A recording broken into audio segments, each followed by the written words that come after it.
This rate, John, I feel like in another week I'm just gonna be like a mouth, like a mouth on the ground that people can put on like a string and let's put in front of a microphone, and that's pretty much it. Like a puppet. Yeah, maybe like just some kind of meat puppet. Yeah, because I although I'm getting over my cold, I did slice off the top of my finger, which and it's my best finger. It's like all It's these your gaming finger. These things are designed to hurt me on a professional level, because last week I couldn't talk, and this week my gaming thumb got broken. So with all that in mind, hey everybody, welcome back to the Rage Select Podcast. I'm most of Jeff at this point. I'm still John. Yeah, it's been not the greatest week in the world for the old Jeffster, and that was actually after I cut my thumb after I reorganized the entire Rage Select I was just a minute ago. I looked over that and I was like, whoa, that actually looks organized. Yeah, I cleared out a bunch of. No, you guys won't know this, but I have an IKEA bookshelf in the Rage Select studio that is kind of just where all the stuff goes. When we first started, I have this bay window that when we first started Rage Select, this was just this windowsill that was just covered in thousands of dollars of video game equipment. Where if one person opened the window during a rainstorm, this whole operation would have been over on the second floor. But yes. But this thing has been kind of a pigsty for a while, and I decided to basically just like shove a bunch of the things I don't use in the closet, put the rest in the milk crate, and kind of try to pare it down to the things that I do. I have a lot of PlayStation 4 games, and you do. I need a third bookshelf for just video games. Yeah, but yeah. No, I know that feeling. Anyway, yeah, I know that feeling quite well. I know. I haven't seen your house yet. I don't actually know, given the state of your old house, how you got all of those things into your. Is it just a lot of boxes? Is it like there are still a lot of boxes? Is it just the walls are nothing but bookshelves? Every wall has a bookshelf. The area that's normally a dining room in apartments, right, is literally surrounded in shelves. Okay, it's just wall all the way around, lined with shelves of DVDs, comic books, video games. Yeah, and there's still like boxes of stuff that I couldn't fit. Son of a bitch! That I need to get more shelves for. Maybe you could get less stuff. Maybe you could. No. More shelves. Not less stuff. Okay, fair enough. Well, we've established that I'm wounded and you own too much. So I think with that in mind, what have you been up to over the last week, John? It's actually been not a lot of time since you and I last podcasted, because we did a late podcast last week. I was kind of worried that we wouldn't have enough for this week, but good old Nintendo came through with another group of things to talk about. Anything? I mean, I watched the Far Cry 5 short film thing that's on Amazon Prime. It's like a 30-minute long film by the guy who did The History of Violence or whatever.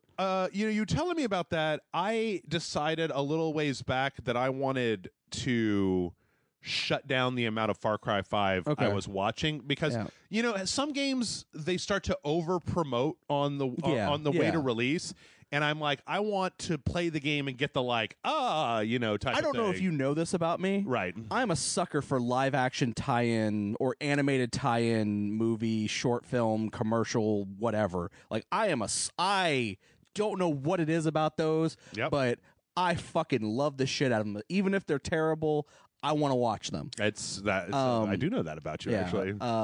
So how was it? It was good. I mean, it's part of Amazon Prime. You have to be a Prime member to watch it. Okay. I think. So this is the reason to get Amazon Prime, is what you're saying? No. Is that if you don't have Amazon Prime, you need to run out right now to watch that Far Cry 5 short. I'm sure it's probably also like on YouTube or whatever. Yeah. But yeah, no, I have some issues with it, because it's very clear that whoever wrote this has no understanding of YouTube or YouTube personalities, because the premise of it is that a group of YouTubers who basically do a YouTube channel that's them fighting for the little guy get a letter about this Eden's Gate cult in this small town, and they decide, and the cops won't do anything, and no one, and these people are kidnapping people, and no one's doing anything, and so these people decide that they're going to shut the channel down soon because one of the guys is going to another country, and like one of the girls is joining the Marines, and another one's going to do something. So this is going to be like the last hurrah of the channel, and they're going to go in, and they're going to expose this for what it is and what they're doing. Okay. Yeah, it's the character. I mean, it doesn't really. I mean, it's 30 minutes long, so it's not like you're going to get to know these characters, right? And they all kind of fall into tropes very quickly. But you know, I kind of like the villain that's going to be in the game, right? Jacob was his name. Is that it? Again, Jacob? I don't Joseph? know. I don't know. They've been kind of, but it's them interacting with him and what happens. And there's, like I said, there's some parts of it that just kind of made me go, as someone who semi works on the internet, but understands how all this shit works. That's a little groan worthy, right? Even for Hollywood standards. Okay, but I still want to play the game. Like it made me want to play the game. Like, here's the thing. Far Cry and I, like the franchise Far Cry, and I have a weird relationship in that I don't like their games outside of Blood Dragon. Okay. Like, I really like Blood Dragon. I don't know why Blood Dragon is the outlier other than its 80s nostalgia, fucking crazy batshit insane story. I never really cared for Far Cry 1, didn't really care for Far Cry 2. Far Cry 3, I got about halfway into it and then lost my interest because I felt like it kind of... Like it, they all drag a little bit. I couldn't get into Far Cry 4, really, like, at all. Oh, like, I really like Far Cry 4. I just was like, you know what? Nope, I'm just not into it. Yeah, I really want to play this one, and I really like all the DLC stuff that they announced. So I'm probably just gonna break down and buy that, $89. Whatever season pass that comes with season pass and it has Far Cry 3 and then has like all the arcade and there's also some stuff and then the 3 DLCs. You have the Vietnam and the space and then there's some other free DLC that even if you don't get the pass you get when it comes out, right? But yeah, so I think for the first time in a long time I'm gonna break down and buy that. Well, we're only a couple days away, and it's actually for anybody, I know that there's some people who almost exclusively just listen to the podcast, and there's some people that just watch the Let's Plays, but I think that next week it's going to be an extra day before Far Cry 5 goes up, so instead of going up on Wednesday, it's going to go up on Thursday, but you guys trust me, you're going to want to make sure you tune in. I'll tell you what else you're going to want to make sure to tune in to, and that's the Deadpool 2, which the new trailer came out for and looks hot as fuck. Yeah, it looks really good. It looks super good. It looks way funny. It looks like they're expanding the cast. It looks like it's way bigger. From what I'm seeing in this, I mean, like, I'm sure that by the end it'll all turn out to be a misunderstanding, but it kind of seems like Cable's the bad guy in this movie. A little bit. Yeah. So I think I have a theory of what the story is. Yeah. And I don't know how much of a. I mean, it's kind of a cliched story. Yeah. Of one person's trying to hurt another person. Hero steps in to stop them, only to turn out that the other person is actually the villain. Right. That old chestnut. Yeah. Yeah. I don't know. It looks good though. I did not expect. I mean, they announced Domino, but like. There's a whole X-Force in here. Yeah. Man. Like, I did not expect there to be... A Terry Crews? Terry Crews. How have you kept Terry Crews as in the new Deadpool movie under wraps? I just cannot wait to see Ryan Reynolds and Terry Crews fucking just going crazy, doing their thing. But the craziest thing...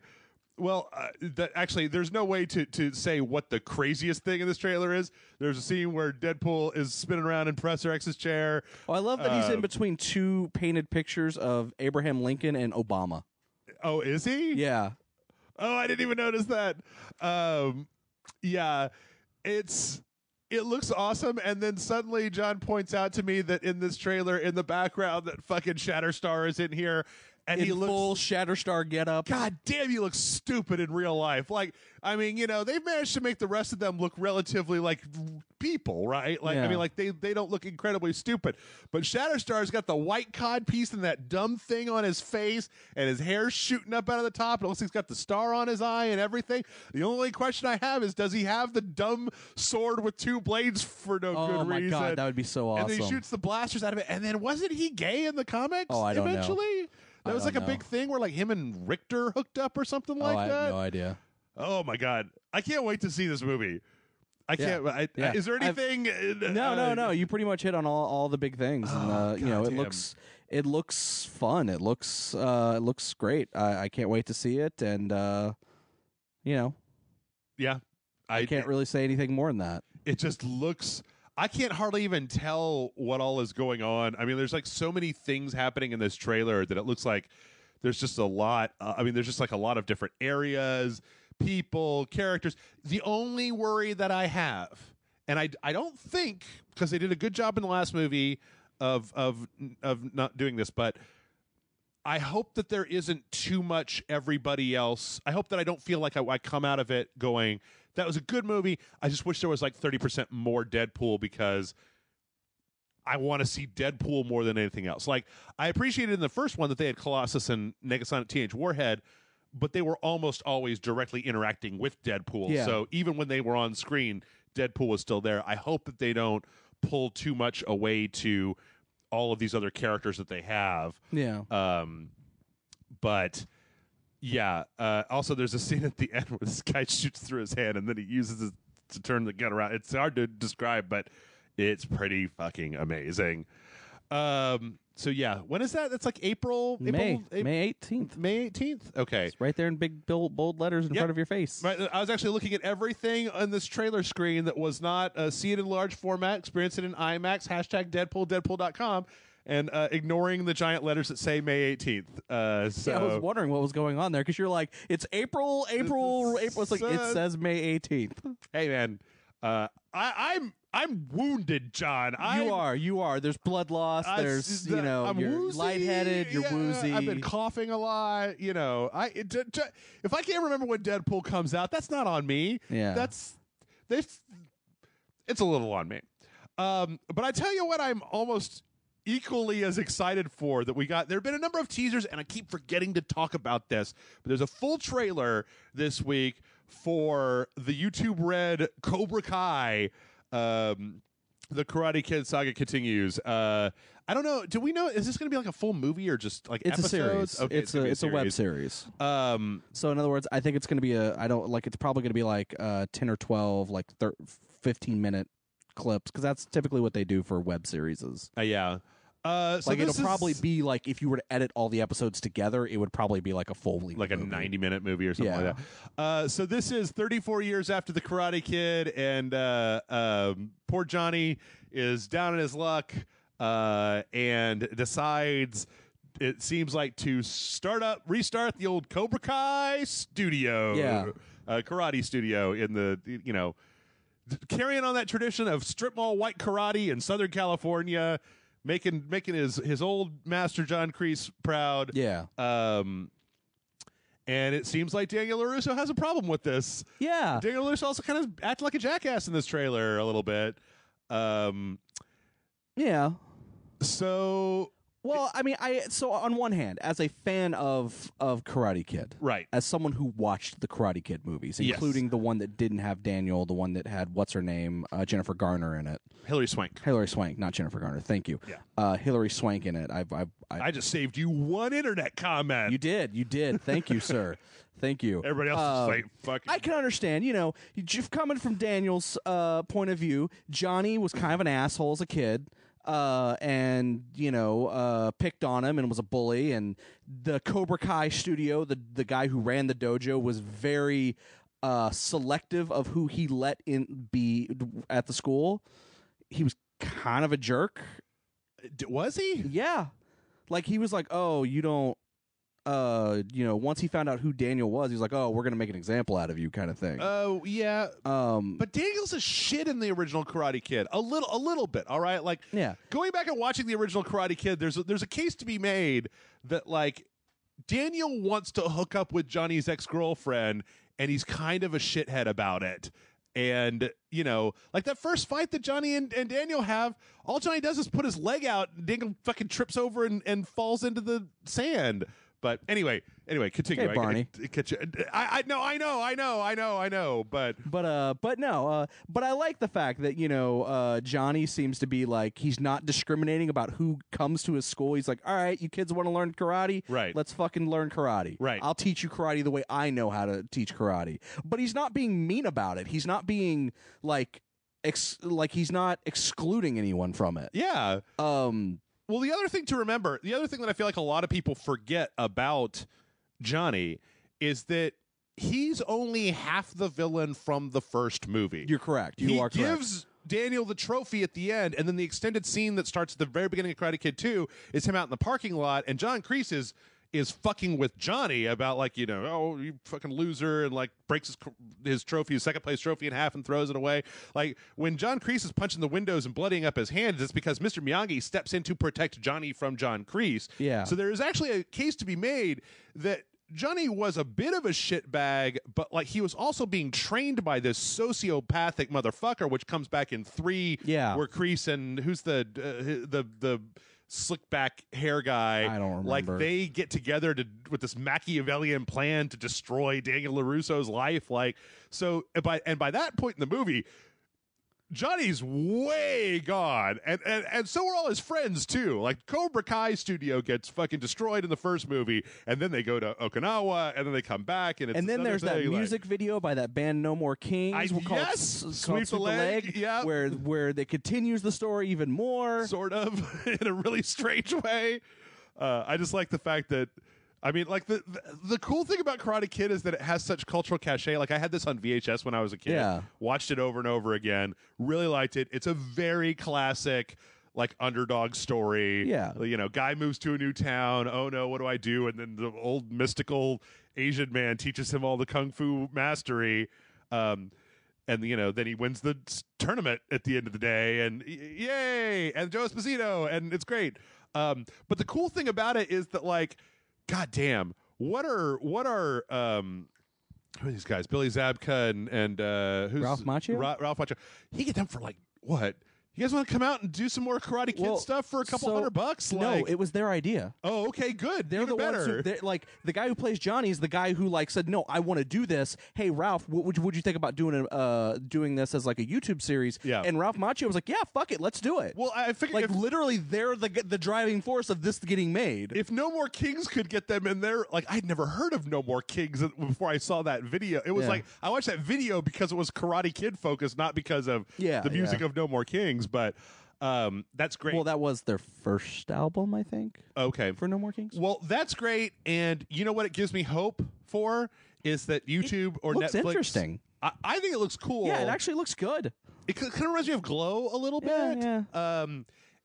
I don't think there's a problem. There's like a lot of people that I saw that seem to have a moral problem with like kind of like making Cobra Kai, like revamping Cobra Kai into something that's not the bad guys. Yeah. I don't know. I don't have a problem with that. I like their uniforms quite a bit. Yeah. And they got a cool snake and logo. Also, it does come out that, you know, I mean, if you watch the trailer, he is not training them in a way to fight.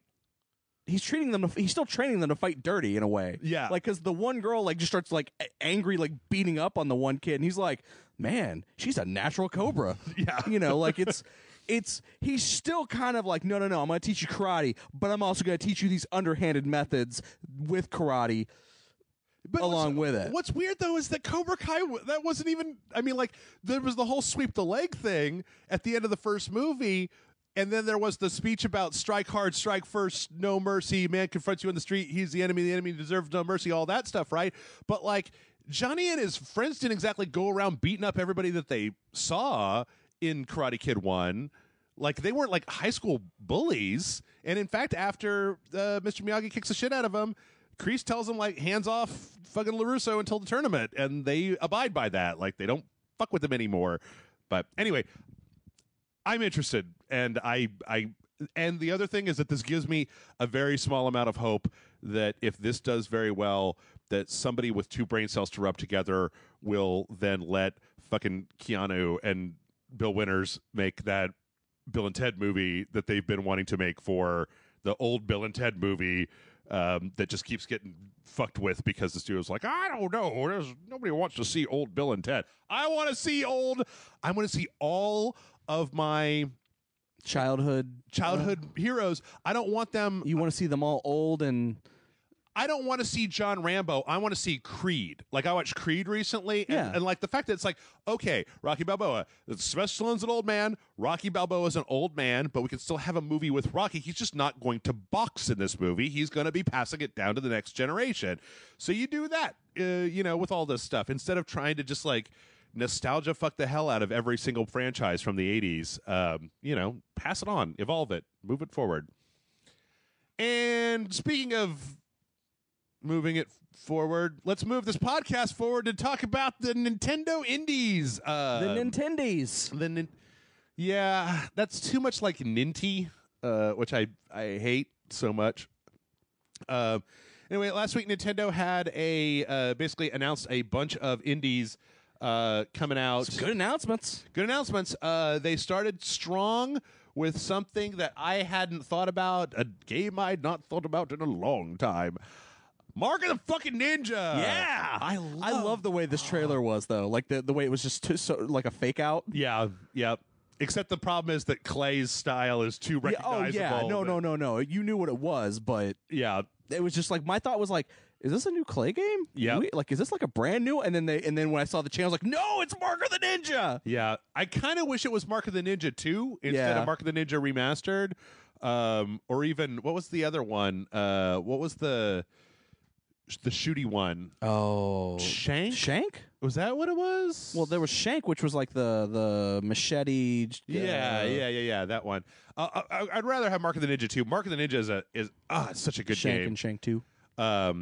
The only thing about it that I could feel like a little weird about is the precision with Mark of the Ninja. I feel like I want to play that game with a D-pad, and that one of the downsides of the Switch is that it doesn't have a super good D-pad because it's 4 buttons instead of an actual pad. But still, this, again, we're going to spend the next 5 minutes basically just saying, like, good job, Nintendo, taking games. Like, this is a great game to have on a handheld. Take it with you wherever you go. Apparently, I don't know if we're going to be talking about it later, and if we are, you can tell me to shut up. But they had like at the Game Developers Conference a whole thing of the reason why they're so independent focused is because the independent games have been doing super well. Like, that has been driving sales of the Switch, more than the first party, more than most other titles, not counting first party titles or whatever.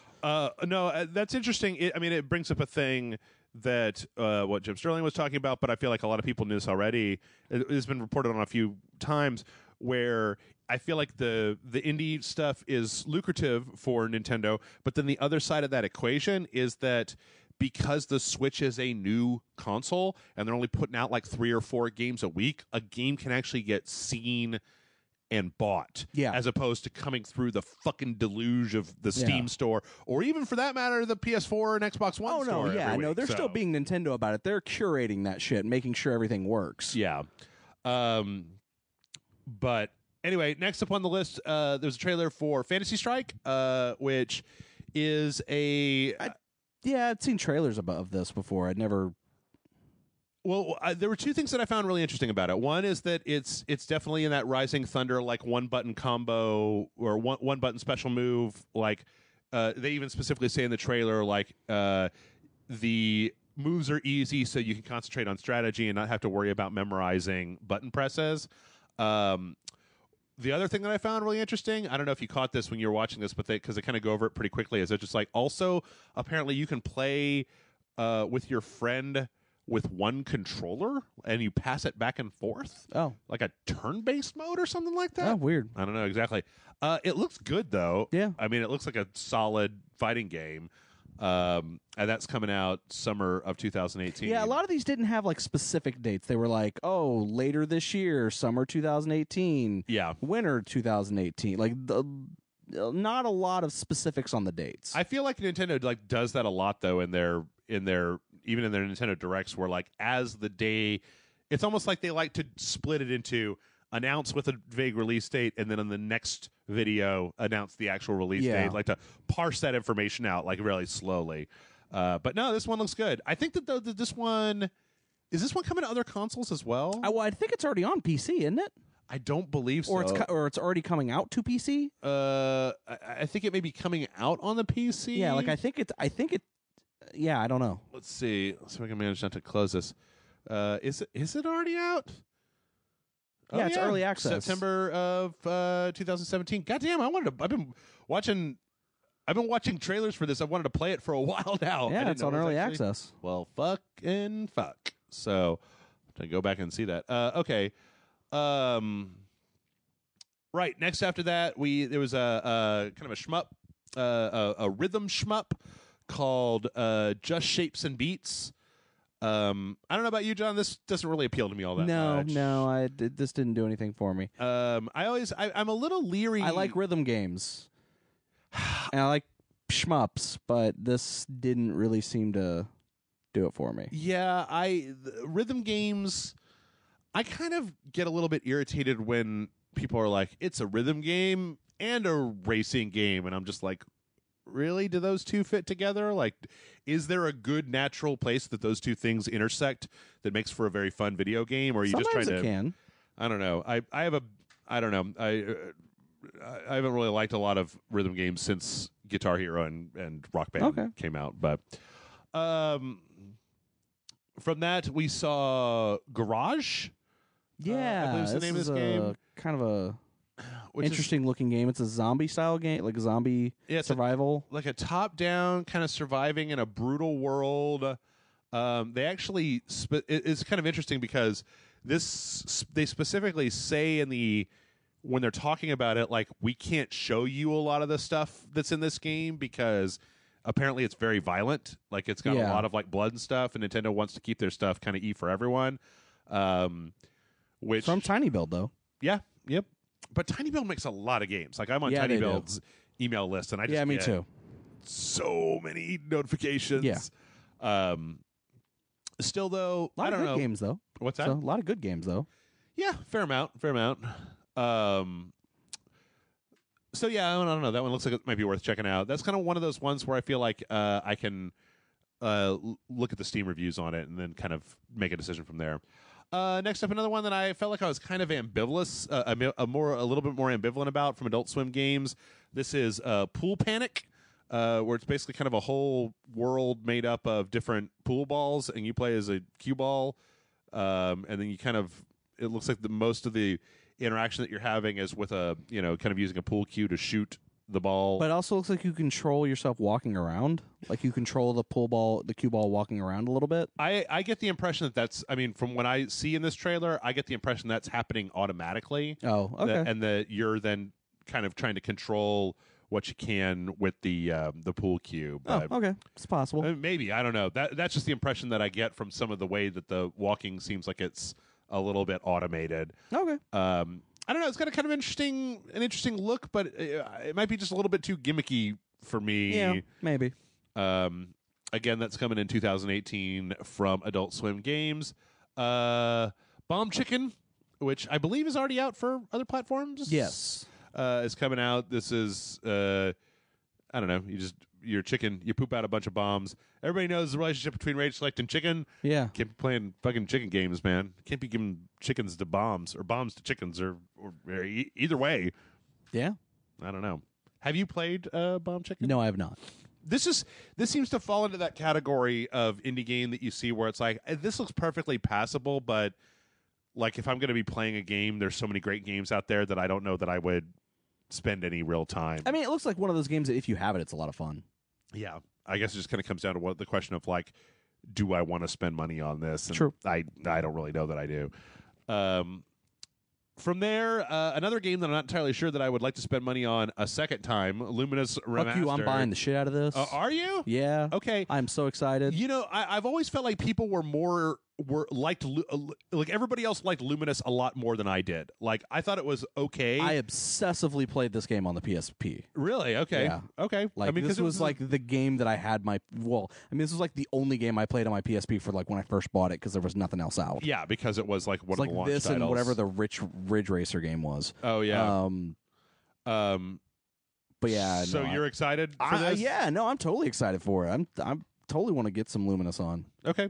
I mean, for anybody who doesn't know, Luminous is a puzzle game. It kind of it's kind of a rhythm puzzle game. Yeah, a little bit. They've got there's kind of a tracking thing that wipes out. Anyway, you should watch a video. I can't really describe it. Yeah, I think it's a little bit Tetris, a little bit rhythm game. But yeah. Let's see from there. This is kind of a no-brainer. Reigns and Reigns Her Majesty are being packaged together as was it Reigns Kings and Queens Edition, yeah. I believe is what it's called. Which is also, you can, if you actually go on iTunes, they sell a bundle that's called Reigns Kings and Queens. So it's... I think Reigns is really fun. Yeah. It's a really good time waster. I do think, though, that it's a better phone game because it's built for that. It's literally vertically oriented, and the gameplay is swipe left or swipe right. That's not to say that it's a bad game. It's actually a really good game. It's just that I think that in a lot of ways, I'd much rather play it on my phone than... Yeah, there's so much wasted real estate when you expand it to be on a TV for no reason whatsoever. Well, maybe you can turn the Switch sideways and just use the touchscreen to play it. That'd be interesting. I have yet to play a game that you could just use the touchscreen. Yeah. I mean, I guess there's some... Still need to try out those Bayonetta touchscreen controls. They're not great. Oh, okay. I mean, they work, but it doesn't it's better with a controller. Okay, it's not the most. You can play it, but it's not the most optimal. Next, they made a real big deal out of this game called Nightfall. Looks interesting. Looks okay. But man, they made a big deal out of this. It's going to be limited exclusivity on the Switch. You're kind of a very small character. It's like a platformer where you're running around and you can kind of create certain block, or seems like something for the speedrunner crowd. Yeah. There's a lot of kind of speedrun stuff built into it. It doesn't look bad. I guess it just not your cup of tea. I mean, again, I'm not trying to. I'm not saying it looks like a bad game. I'm just saying that it looks like a platformer with an emphasis on speed and precision, a la Meat Boy. Yeah. So very much like Super Meat Boy. That just doesn't really apply. It doesn't really. It's not my cup of tea, but whatever. I'm sure that if you're into that, then great. But yeah, I may be just a little miffed because it seems like they just spent a lot of time talking about this. Anyway, next up, a game that you and I actually played. Yeah. West of Loathing. West of Loathing is coming to the Nintendo Switch. With all its silly walks. Man, West of Loathing was real fun. We had a lot of fun with that. Yeah, it was pretty fun. This is from the Kingdom of Loathing group. It's a kind of a comedy western, really primitive black and white graphics. It's got an RPG system in it. It's got a lot of hats. I don't know. If you have any questions, go take a look at when John and I played it for the Super Awesome Video Game Show. You'll know if you want it for the Switch. You'll know almost immediately whether you want it for the Switch. Yeah. But that's a good catch. From there, a game called Pode, which is it seems like a 2-player kind of cooperative game where you've got these two little characters that can help each other out, platforming through a little world. I think it's very telling that I look at something like this and I'm just like, oh, there's nothing about this looks wrong. I'm just kind of like, so I don't think it's a co-op. I think it's single player. Oh, and is you it? Switch between the characters because if you look, you'll notice only one character's ever moving at the same time. Interesting. I think I think you can probably do either, but I don't know. In any case, it looks fine. Nothing standing out. Nothing is just like, oh my god. After that, The Messenger, which does look really interesting to me. I'd never heard of this game before, and they made it sound like it's something that's kind of big on PC or whatever. Yeah. I'd never heard of this. Is it on PC? Oh, I don't know.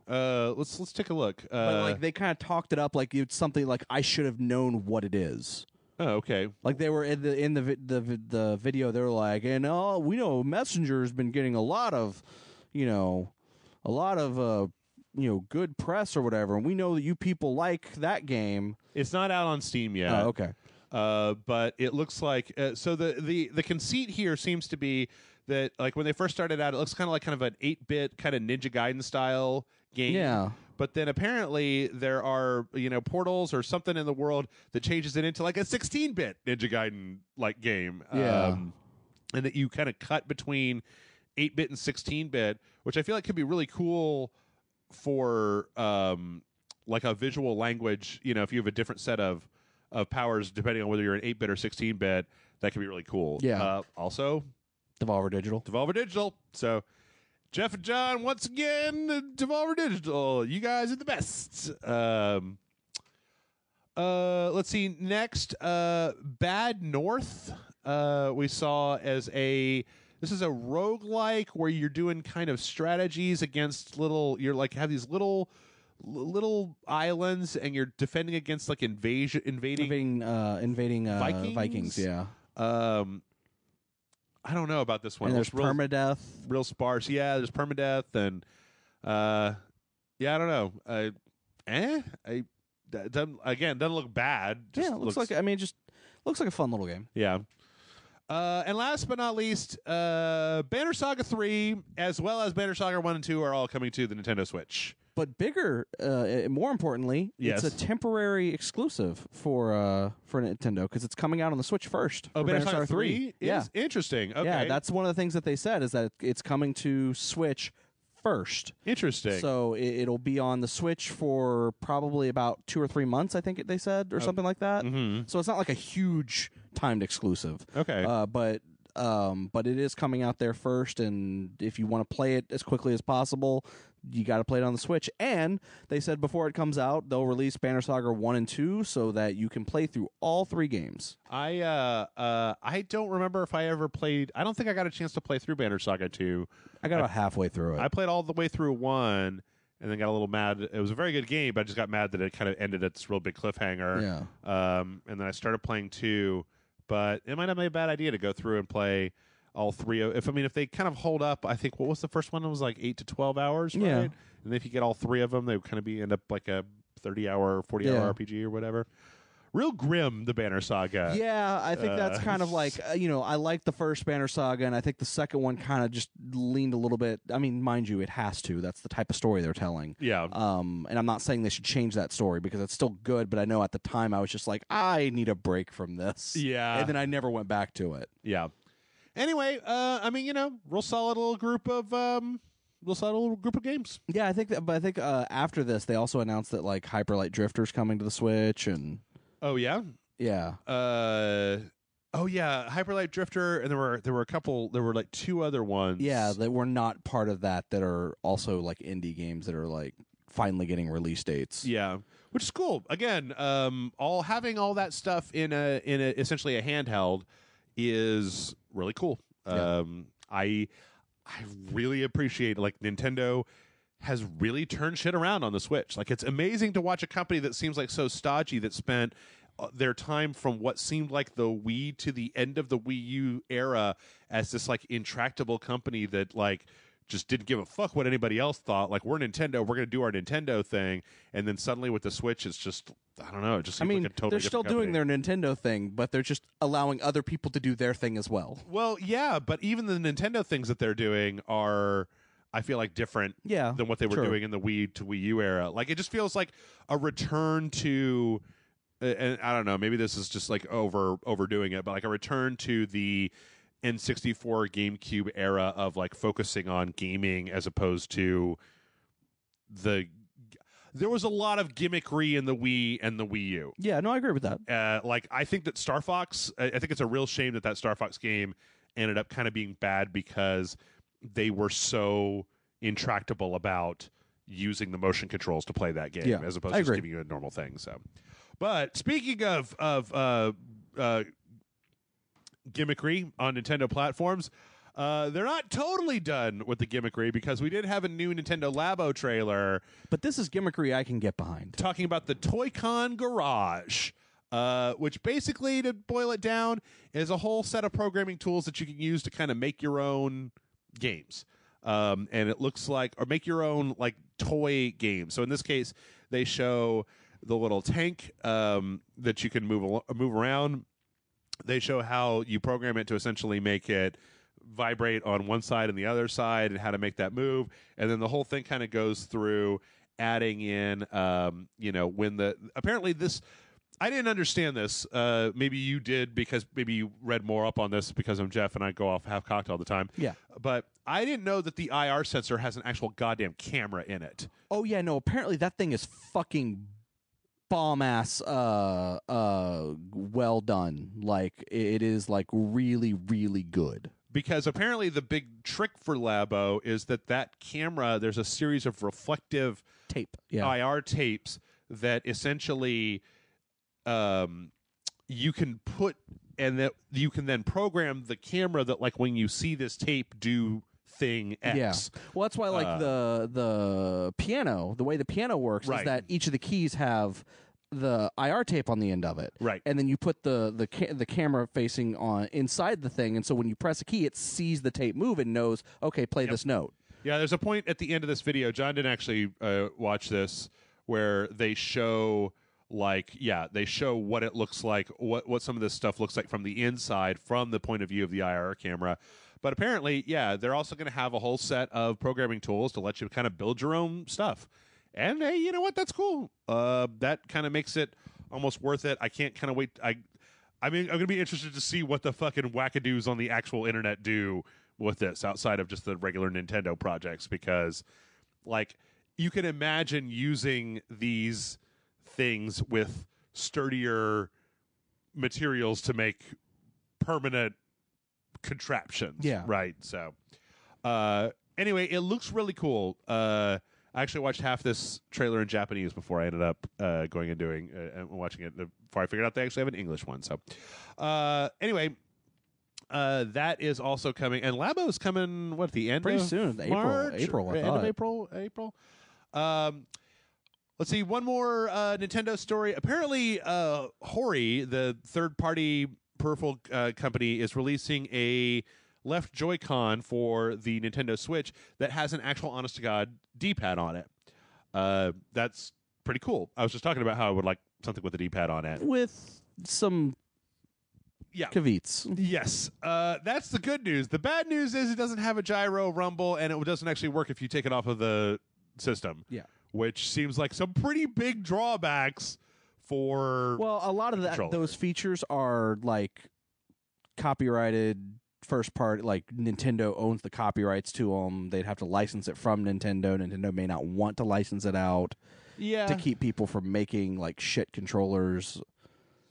Yeah, I don't know. I would actually be somewhat interested if they released if there was a controller that I could go buy that had a D-pad for the Switch, because I don't like those 4 little buttons. I get you. I understand why they did that, so that when you take it off, it still has the 4 buttons. It still has the 4 buttons so that you can use it as a separate controller, but I don't do a lot of that.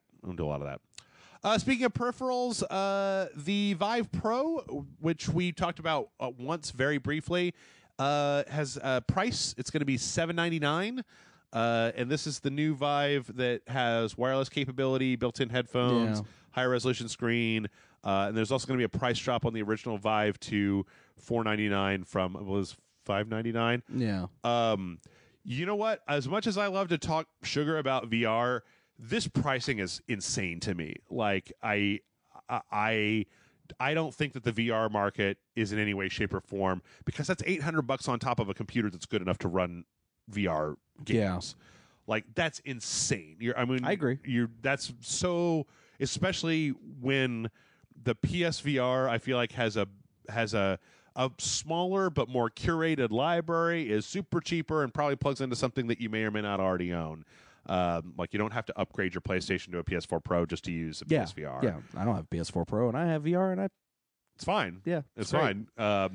So I kind of think this is a crazy move. I think that they should be moving in the opposite direction, instead of making all the screens, like, because they're bumping up the resolution on the screen from 2160 by 1200 to 2880 by 1600. I think they should be going in the opposite direction and figuring out how cheap and how small can they make it, as opposed to how big and how expensive they can make it. Like, yeah. I know that on the PC there's a lot of graphical fidelity, has a lot of priority, but for VR, I feel like you're still in an area where you want to get this tech into as many hands as possible, and that means making it as accessible as possible rather than as expensive and difficult to get I agree. as possible. So I agree with you completely. Boo. Boo. Speaking of boo, we got news this week about this new dumb Atari box that's been rumored for a little while that was kickstarted or was going to be kickstarted, and then they like held off on it. Yeah, because I think they had held off on it or something. They wanted to do, and now they're back at it. So this is a standalone AMD powered console by Atari that has both a kind of a classic Atari, the joystick with one button, and then a more like a newer gamepad, like an Xbox 360 or Xbox One controller. It's gonna play Atari games and then some lighter weight PC games, and apparently it's going to retail between $250 and $300.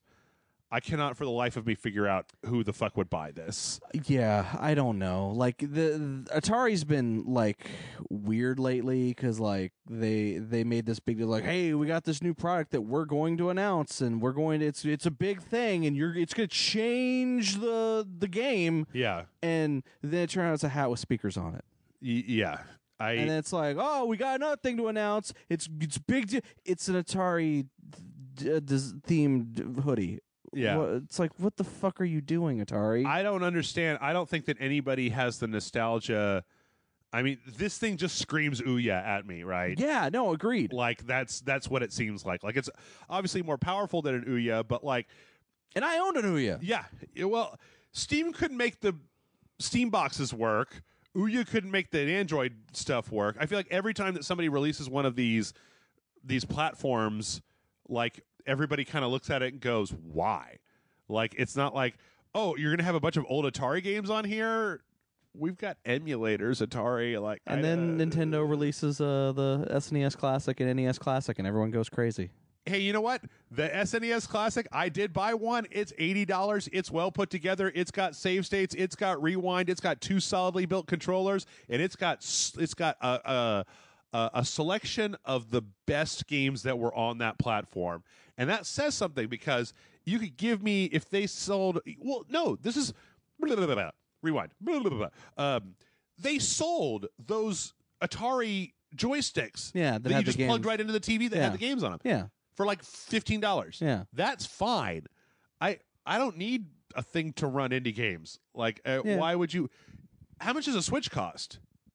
$300? Yeah. Like, why would you even consider buying this? I agree. When you buy a Switch to buy...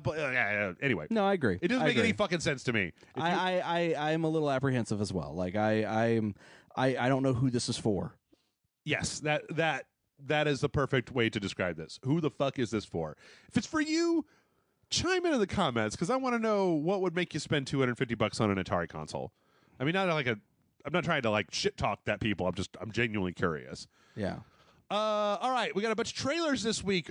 First trailer, we got an official release date announcement trailer for Yakuza Kiwami 2. Boy, howdy, does... Man, you know what? Out of all the...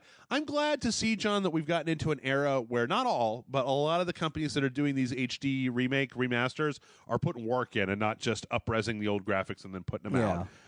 No, I think that's great with the Kiwami games that they're because they're using it's a completely new engine. Yeah, it looks great. Yeah, like, it looks. I think it's the Yakuza 6 engine altered or whatever. It is. But like it looks fantastic. The character models, it looks like a new game. It looks like a brand new game that would come out today. Well, I think it's actually the Yakuza 0 engine, which may be the same as the 6 engine. I don't know, but okay. But still, looks fucking great. It looks fucking great. I mean, the Yakuza 0 engine looks fucking great too. Yeah, this looks absolutely fantastic. I never got a chance to play Yakuza 2. Yep, neither have I. And the fact that I beat Kiwami last year, I can't wait to play this. Yeah, I'm still in the middle of Kiwami. Yep, looks incredible.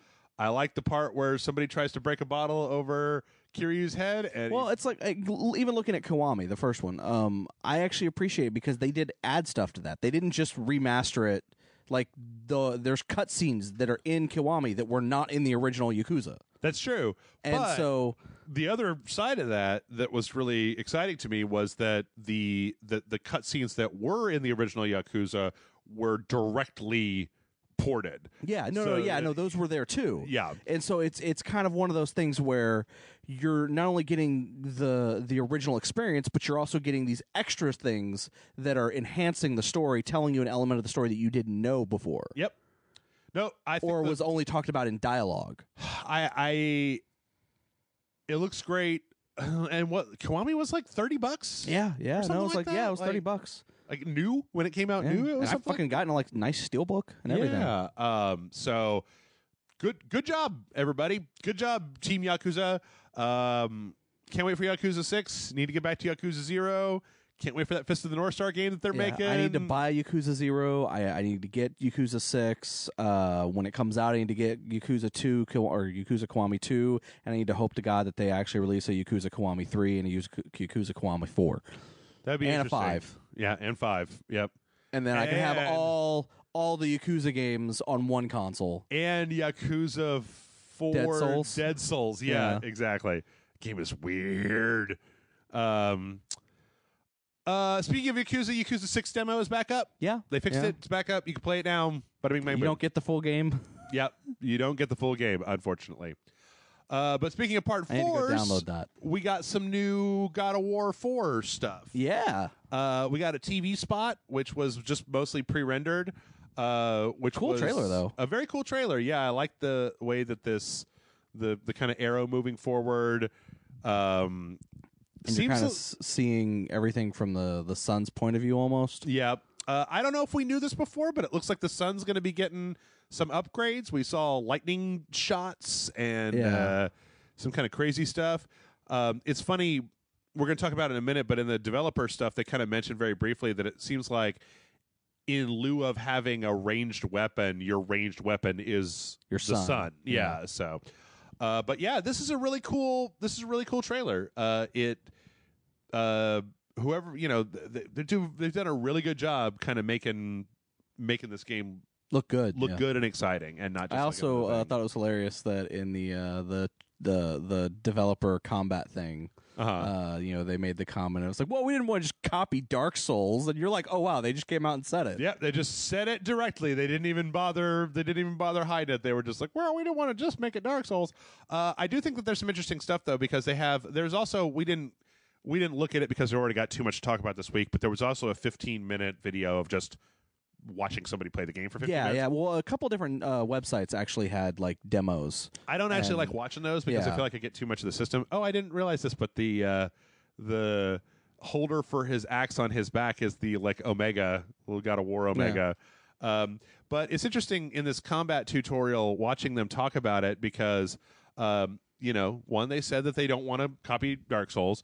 2, it looks like you're going to have a lot of moves. It seems like they're focusing on the feel of Dark Souls maybe, but without like because Dark Souls actually kind of has a limited move set, right? Yeah. Every weapon has a primary and then a powered attack. Yeah, even in Bloodborne, each weapon plays a little differently. Well, Bloodborne is a little different because they all have a second form with the trick attack, right? But I don't see, when I look at the screen when they're showing the combat, I don't see anything that looks like a stamina bar. So it doesn't look like there's any kind of stamina management like there is in Souls. Yeah, which I think is good because I feel like a God of War game shouldn't have that. Yeah, I feel like when they talked about making Kratos, like it should be more about health management, enemy placement. In Dark Souls, if you're fighting more than one character, I feel like you're in you're not doing it right if you're fighting more than one person at a time. Whereas here, if you're Kratos and you're only fighting one guy at a time, then there's something being done wrong. You're doing something wrong. Yeah. Well, plus the different, like all these moves that they're talking about, kind of having all these different combat systems that you can chain together in different ways. It looks really cool. Yeah. I'm a little bit curious though. It kind of seems like the axe is your one and only weapon throughout the entire game. Which was something that I was, or maybe not. I don't know. Down here, axe and shield combo. Axe and shield, and there's obviously going to be some magic. I guess I was wondering whether the game was going to have a fully featured, just like equipment system of like, oh, you found a sword. Is it better than your axe? Equip that instead. That it was going to have something that was more along those lines. But it seems like it's going to be a much more personal relationship with just the axe and the axe combat. I'm okay with that. I am too. It looks really fun. It looks like it's less. It looks like it's slightly less fluid than God of War, than the previous God of Wars. I mean, because they had I feel like in the previous God of Wars, the range that you had with the chains, what were they called? The whips, chain whips, chain of insanity, or something like that. Yeah. I just call them chain whips. They gave you so that you could be hitting an enemy, but you were casting your weapon in a wide arc, and then it was hitting. It's kind of Castlevania, whereas here, it seems like you have to be up in somebody's face, hitting them with an axe, which kind of gives it a little bit more interesting. I don't know. It just seems like a little bit more visceral than those games. But yeah, it looks solid. Yeah, I'm excited. Can't wait. Looks pretty cool. It looks like the team that's doing this has put together a fair amount of I like what I'm seeing here. I can't wait to play this game. Looks good. Yeah. I do hope though that after this, maybe we could take a little bit of a break. I'm starting to get kind of tired of the fathers and children go on an adventure trope. I feel like that everybody gushed about that so hard in The Last of Us that I've seen it come up a few more times. And it's kind of like, all right, whatever. From there, we had the official launch of Brigitte in Overwatch. And I mostly brought up this trailer because there was a kind of a cinematic, what you might call, trailer showing her kind of activating powers and going down showing you how her abilities work and things like that. Yeah. And I like this. I think it's a cool little animation, cool little just thing. I actually got a chance to play her a little bit. I have not actually gotten to play her She's yet. really interesting because I thought that her mace was going to be a mace, but it's like a flail. So it's actually a longer range weapon, and then it's got one hit that's like the reverse Roadhog, so you can push people in directions. Oh, okay. And then the shield has a shield bash, so that even when you have your shield up, you can still attack people.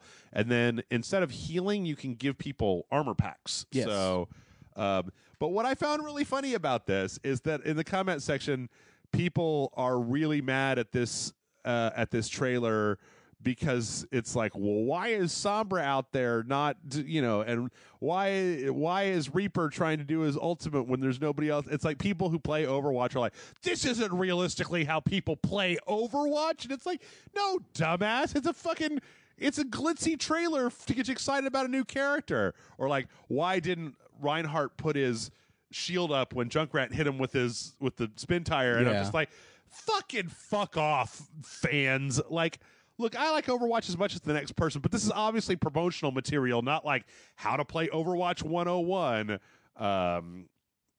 They always make the new characters look super powered whenever they start. So anyway, I like it, and she seems like a really cool character. I think she might be my new favorite healer. Yeah. I think she is going to unbalance, though. There was that game mode that they used to have in arcade that was healers only, and I feel like she's the most offensive healer that they have so far. So actually, that's not true because Moira's really offensive as well. I feel like a Moira and Brigitte combo could probably take down any amount of Annas and Mercies that you could put together. 1 million Annas and Mercies together could not beat like one set of Brigitte and Moira. But how does Lucio factor in? He's going to break it down! I actually want to see Lucio and Brigitte because they both have push attacks, just pushing each other away. Just, no, you get away. No, you get away. Actually, it would be funny to get her. Did you ever play the game mode where it's all Roadhogs and Lucio on that Ilios map with the big hole in the middle? No. So it's all Roadhogs and Lucios and the big hole that you die if you fall into. Jesus. And it is fucking amazing. Yeah, it's fucking amazing. I haven't seen that come through. I feel like, you know what? Actually, I haven't thought about it until I just said it, but I feel like arcade mode in Overwatch has gotten really stale. That it's always random heroes, team deathmatch. Which, by the way, I should be pointed out that I think last podcast I was talking about, why don't they just put team deathmatch in Overwatch? They have team deathmatch. Yeah, that's a free for all. Yeah. but they don't have. I feel like I don't see those anymore. Like there used to be a mode that was all Farah and Mercy, so it was all up in the air. Like it was like everybody was flying the entire time. Yeah. Or that Roadhog and Lucio mode, or like only healers, or it had some modes that I felt like were kind of interesting.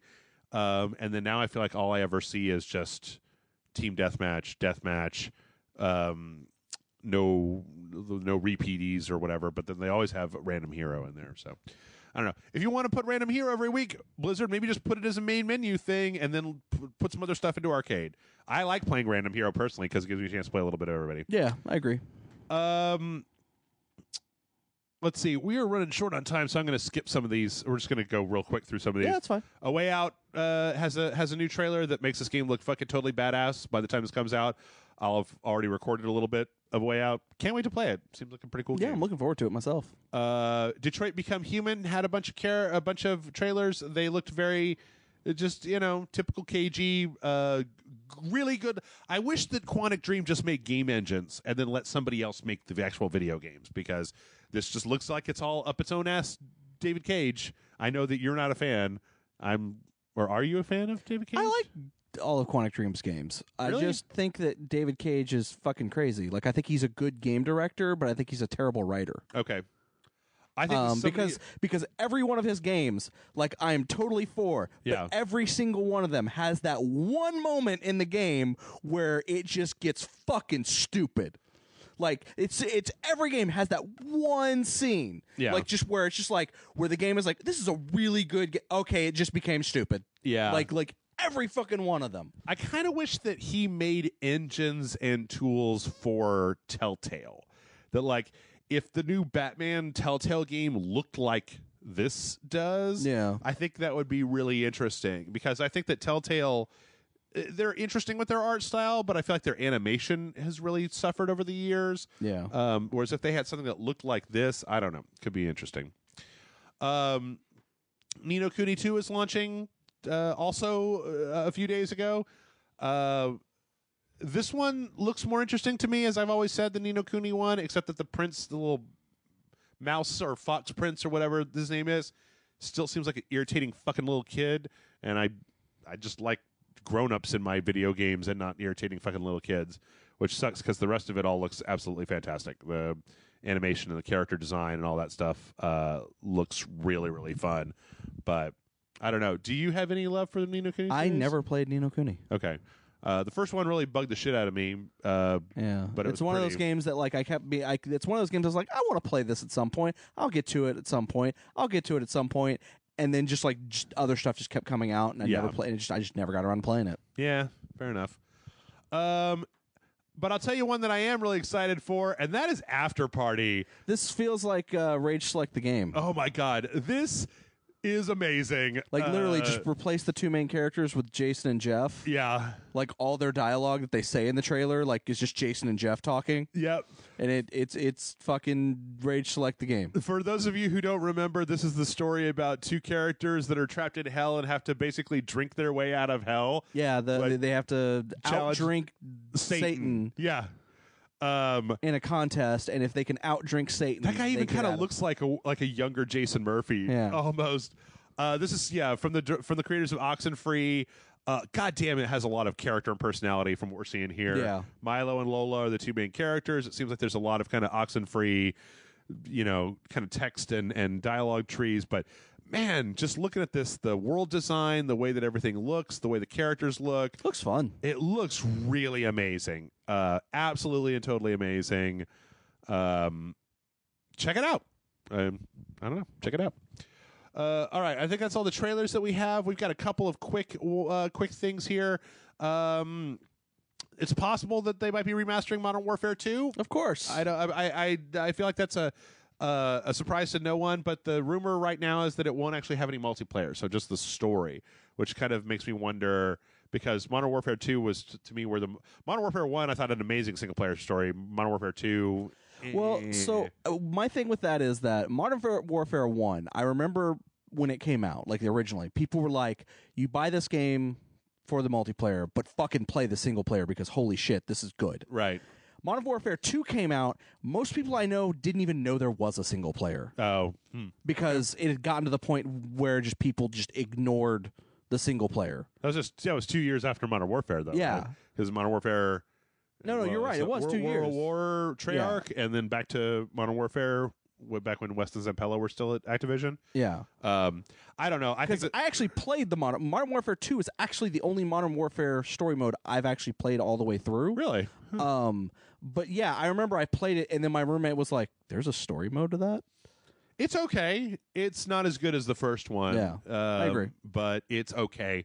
So, speaking of things coming to the Nintendo, Ark Survival Evolved is coming to the Switch in a surprise to absolutely no one. Yeah, that one, like... Or maybe a surprise to John? No, it is a surprise, because it's like, that game's graphic intensive. Yep. How the fuck is that coming to the Switch? I think that they've gotten, like, well, we tried to play it forever ago, and it was, like, no good on my computer. Yeah, it ran like garbage on your computer. But I think that they've done a lot of work on it since then, because it's on the PS4, it's on the Xbox One. There's even an iOS port or some limited iOS port of it. In fact, I even bought it. We haven't recorded it. By the time this comes out, it'll be out. But I bought there's a VR. Yeah. Thing. I know later on, either this year or next year, there's also supposed to be a voxel-based Ark game that's basically like Minecraft Ark. Oh, okay. I thought that was what was coming to the Switch when I first saw the announcement. Yeah. I was like, oh, well, that makes sense. It's voxel based. And then I looked at this like, nope, no, it's the actual game, Ark Survival Evolved. I don't know. It'll be interesting. Crazy. It'll be interesting to see. It seems like Nintendo isn't pulling any punches with, like, yeah, if you got to ratchet down the graphic settings, if it's a fun game, if I could put it out. I mean, I feel like that's what Doom, right? Yeah. Was. Oh, I'll say this, and I'm going to say this, and this is going to be something that you might laugh at or whatever. Okay. If they can get this running smoothly, 60 frames per second, regardless of what the graphics look like, they can get it run smoothly, 60 frames per second, no lag in the game at all, no frame drops. Then 2K games can go fuck themselves for that WWE 2K port. Oh, on the Switch? The WWE 2K18 port on the Switch? Yeah. Because that thing's garbage. It is hot garbage. John, I don't want you to take this the wrong way, but I feel like every WWE 2K game that we play has been hot garbage. That like No. The PS4 and the Xbox, they're just lukewarm garbage. Oh, okay. They're not total hot garbage. Oh, okay. They're like they're they're like a step below passable. Okay. Because of the loading. But that 2K that game was being sold for like $40. Like stores were marketing it down the week it came out because of how bad the game was. Okay. And they haven't fixed it? No, never. Okay. Like the game, like literally you get two people on the screen and it starts lagging. Oh, man. Well, how many people do you need in a match, Jeff?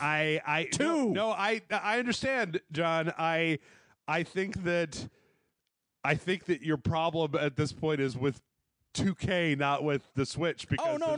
Yeah, no. Runs fine on the Switch. Blame 2K for that shit. Right. But like I'm saying, if they can get Ark on there, full 60 frames per second, looks good, doesn't have to look perfect, doesn't have to look like the best graphics ever in the world, but looks good, is playable 100%, and it's not missing any features, 2K games can go fuck themselves at that point. I think 2K games can go fuck themselves is basically what we're saying. And last but not least, before we take a break here... Very opinionated on this. I understand. You're very passionate.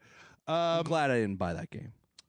So, in the realm of things that Jeff will never get to have, but Jeff wants intensely, an artist has created a PlayStation 4 stand, which is the little messengers from Bloodborne holding it up like it's one of the little messages or something. Oh, my God. And this thing looks fucking amazing. I would love to have this. I would be absolutely thrilled to have it. This is from artist Michael Ildmirkin, and it looks absolutely great. So is it something that's going to be for sale, or is it just something he made for himself? I think he's just got an Instagram page, and he just made it. In fact, it looks like it's even just a render. It doesn't actually look like it's an actual thing, but it looks pretty cool as a thing. They've little messengers in their little pool. Or is this something he rendered so he could 3D print it? Oh, maybe. Yeah, perhaps. And all he's got right now is just the renders. It's very possible. All I know is that it looks amazing, and I would totally like to have this. I would pay a moderate amount of money. Not a large amount of money, a moderate amount of money. And with that, we're going to go ahead and take a break. When we come back, we're going to answer some questions, so stick around, and we'll see you in a minute.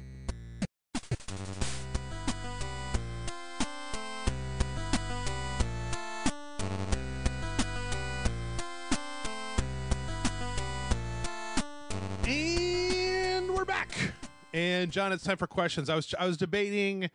I ended up playing all the way through the From Dusk Till Casa Bonita DLC for South Park, The Fractured But Whole. I give it a thumbs up. There's not really much of a review. Yeah. And then I've been trying to play Sea of Thieves, but I don't know if Sea of Thieves is going to be a thing.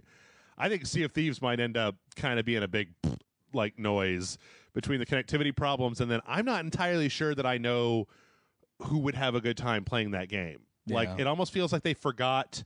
They built the engine in the world, but then they forgot the carrot at the end of the stick. Yeah. Why you're trying to do this stuff outside of just looking fancy, which... Yeah, I don't know. I haven't played it. And also, I can't really play it because I let my Xbox Live Gold expire, and I haven't really...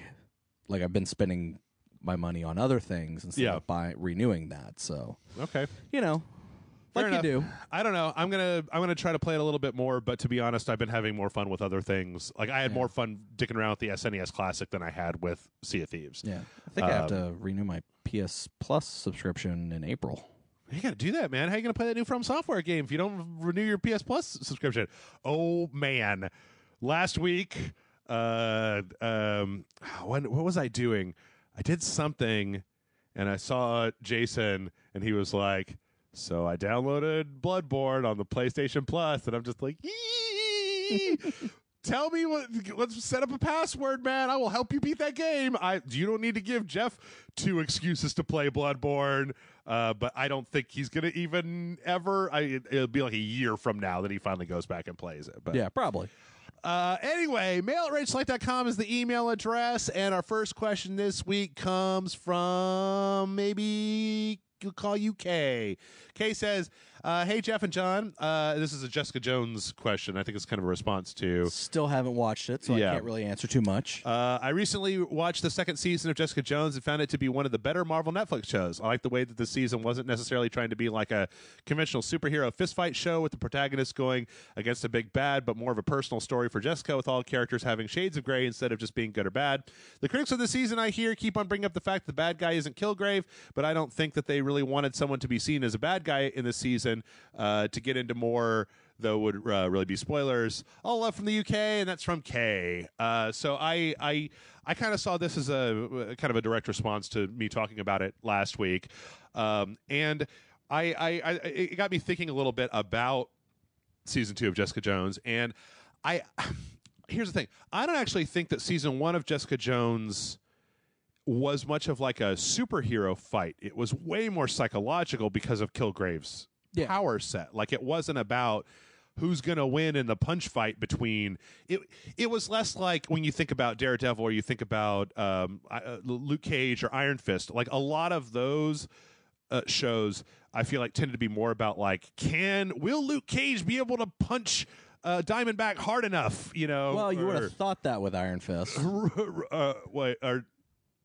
Because when Iron Fist, it really felt like they were trying to acknowledge the fact that they were a fucking kung fu show. Yeah. Or in Daredevil, will Daredevil be able to punch the Punisher or Wilson Fisk or whatever?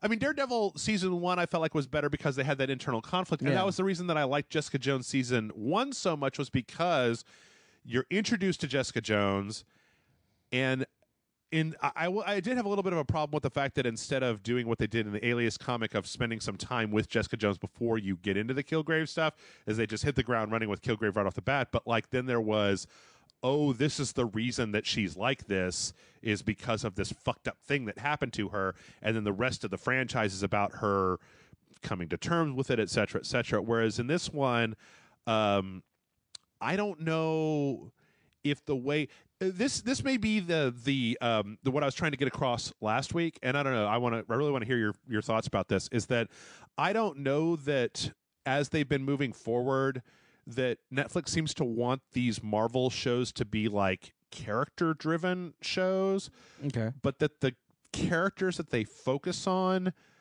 are not really super interesting to me. So, like when you think about not necessarily the primaries. Like I actually think that Daredevil and Jessica Jones and Luke Cage, those three at least have all of the material to be interesting characters, like depending on where you put them. But like Foggy and Jerry and Iron Fist's old friend, you know, and like the what's her face, what's the night nurse, Rosario Dawson's character. Like I've never felt like those characters, Karen Page, like those characters, I never felt like those characters were really very interesting. Like the show. In the show. Okay. Yeah, they seem very one-dimensional. And so I feel like as they move forward in the effort to make this kind of expanded universe, that they feel like they keep putting focus on these side characters. Jessica Jones's friend sister, whatever. Patty, yeah. Like who is Trish. Sorry, yeah. Patty. Where am I getting Patty from? She was when she was a kid, she was I don't know. Something. Yeah. That might be Patty no, or she had like I don't know where I'm getting Patty from. Anyway, You're right. All those I feel like none of those characters are really super Microchip in The Punisher or I actually didn't watch The Punisher season either. Oh, okay. Yeah. Well, fair enough. But you get what I'm talking about, right? Yeah. Is that a lot of times they end up focusing a lot the cop in Iron Fist or in Luke Cage, who has the arm in the comics, right? Yeah. Misty Knight. What's really irritating me right now is your like struggle to find these characters' names is making me forget the character names right before I'm about to answer you. Like watching you struggle has made me forget all of these characters' names. Yeah, well, that's how much you're struggling, Jeff. That's how much I am struggling. But yes, Misty Knight. But like I feel like a lot of those characters. I mean, like in Luke Cage, for example, Shades was really interesting. Yeah, and like the first bad guy, the guy Cottonmouth. Yeah. He was really interesting. Yeah, I love Cottonmouth. Diamondback, not really all that interesting. Like it was like they just talked about Diamondback in hushed tones, and then he finally came up, and it was kind of like, you know, and then all of the scientists that gave me these powers and all that, and a lot of that just kind of ended up falling a little flat for me. And I think that a lot of it is because or maybe some of it is because I compare this stuff to something like Better Call Saul, which is ostensibly a show just about a scumbag lawyer, but like it's so well written and it's so well blocked and it's so well shot that it's so like it really grips me and keeps me there. Whereas I kind of find myself just kind of like fuzzing out through half of the Netflix stuff because they're always very long and they have all these characters and like I just don't care about as many of them. I don't know. I will say this. Yeah.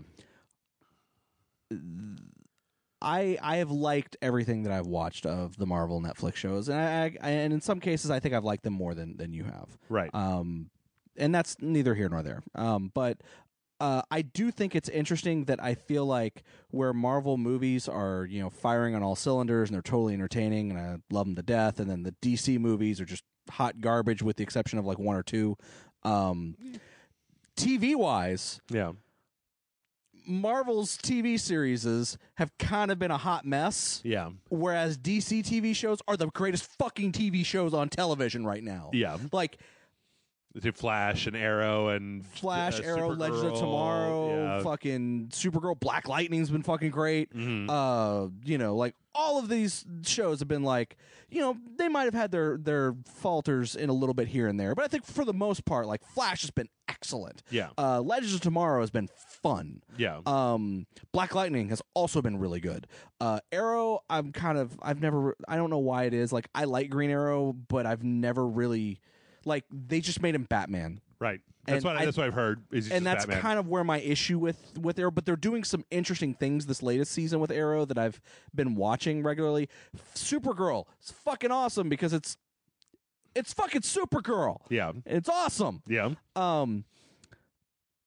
Whereas Marvel stuff has just kind of been like Agents of S.H.I.E.L.D. has had moments of being really good, but has kind of been not as good for the most part, but has like flashes of like, oh my God, it's going to get good. It's getting good. It's good. It's going to stay. No, it's back to crap. Yeah. You know, like that's been Inhumans, garbage. Like that show was fucking insulting garbage. Oh God damn it! I'm sorry. I don't mean to interrupt you. I just all week I've been thinking about there was something that I wanted to watch to talk about on the show.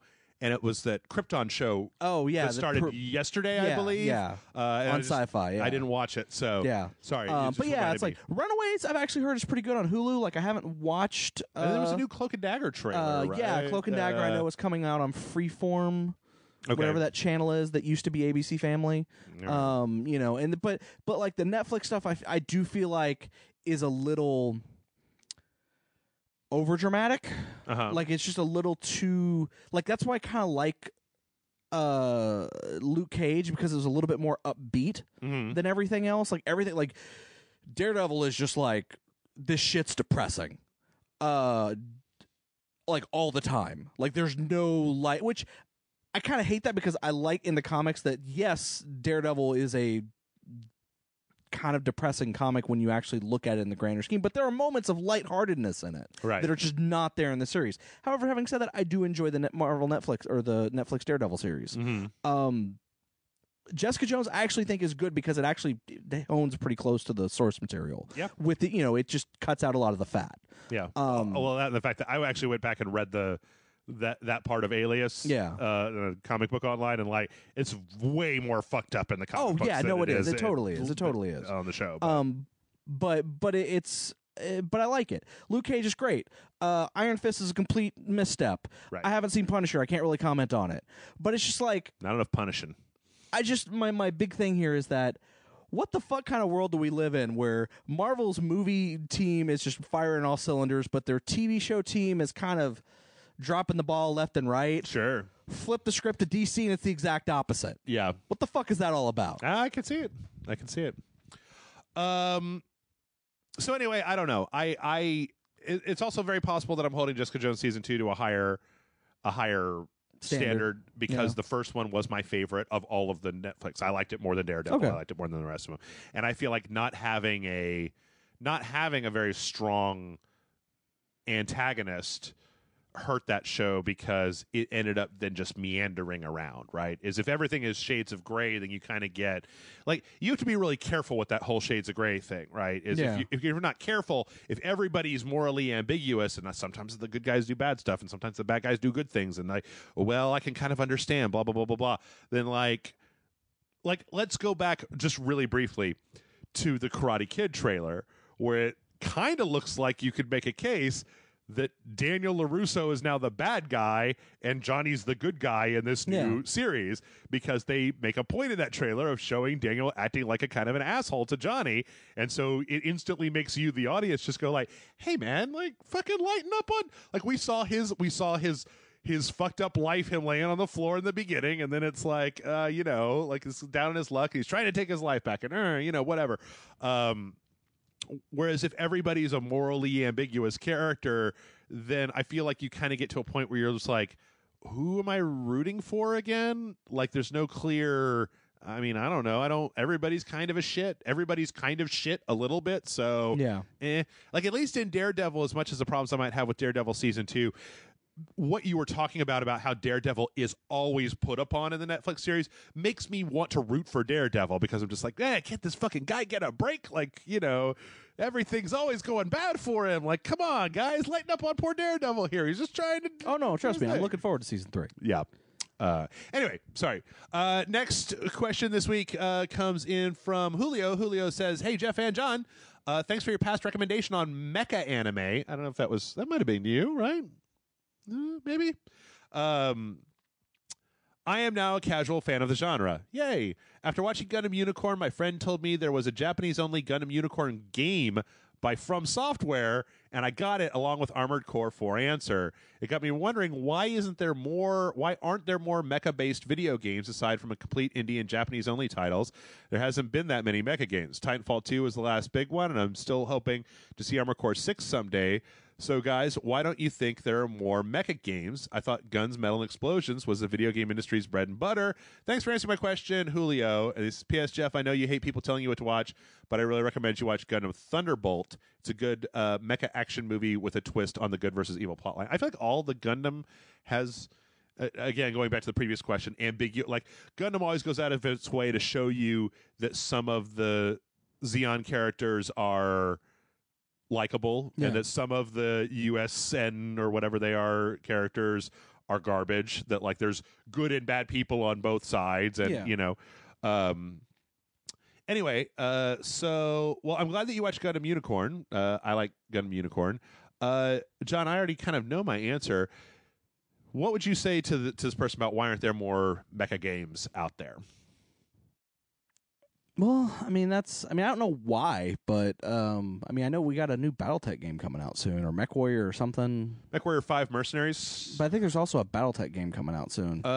Maybe I thought PC, or maybe it already came out. I don't know. We might have had some news a while back about because I saw something on my Facebook feed about it. The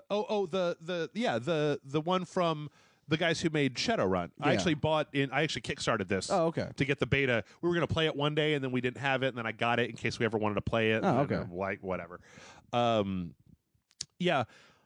I think that the answer, as near as I can tell, is that it's like adventure games where it used to be a big genre, or like flight sims where it used to be a very big genre, and then it kind of fell off, and that now it's a niche.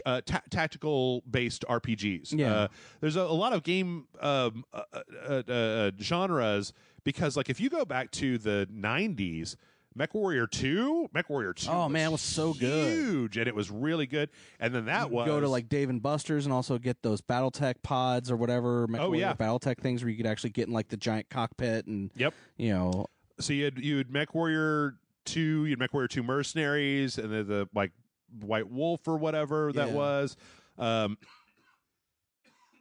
And then there were things like Activision had Heavy Gear, you had Armored Core, there was a shitload of like Virtual On games, Virtual On. There was a time when there was a lot of mech games, and I feel like Shogo, Shogo Mad, Shogo. Let's never forget Shogo Mad.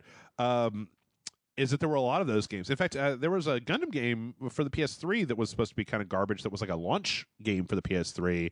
In fact, one of Michael's friends, I think this is his cousin, actually has given me 2 Japanese-only PlayStation 3 Gundam games that never even got released in the United States. Japan actually has a lot more mecha games than we do because it's a more acceptable, or it's a better genre. You talk first. Yeah, well, I mean, it's in Japan. They have you know, tons of anime about giant mecha, and you know, it's kind of it never left the pop culture sphere in Japan, whereas here it kind of, we had it for a little bit in the 90s, and then it kind of dropped and went away. Yeah.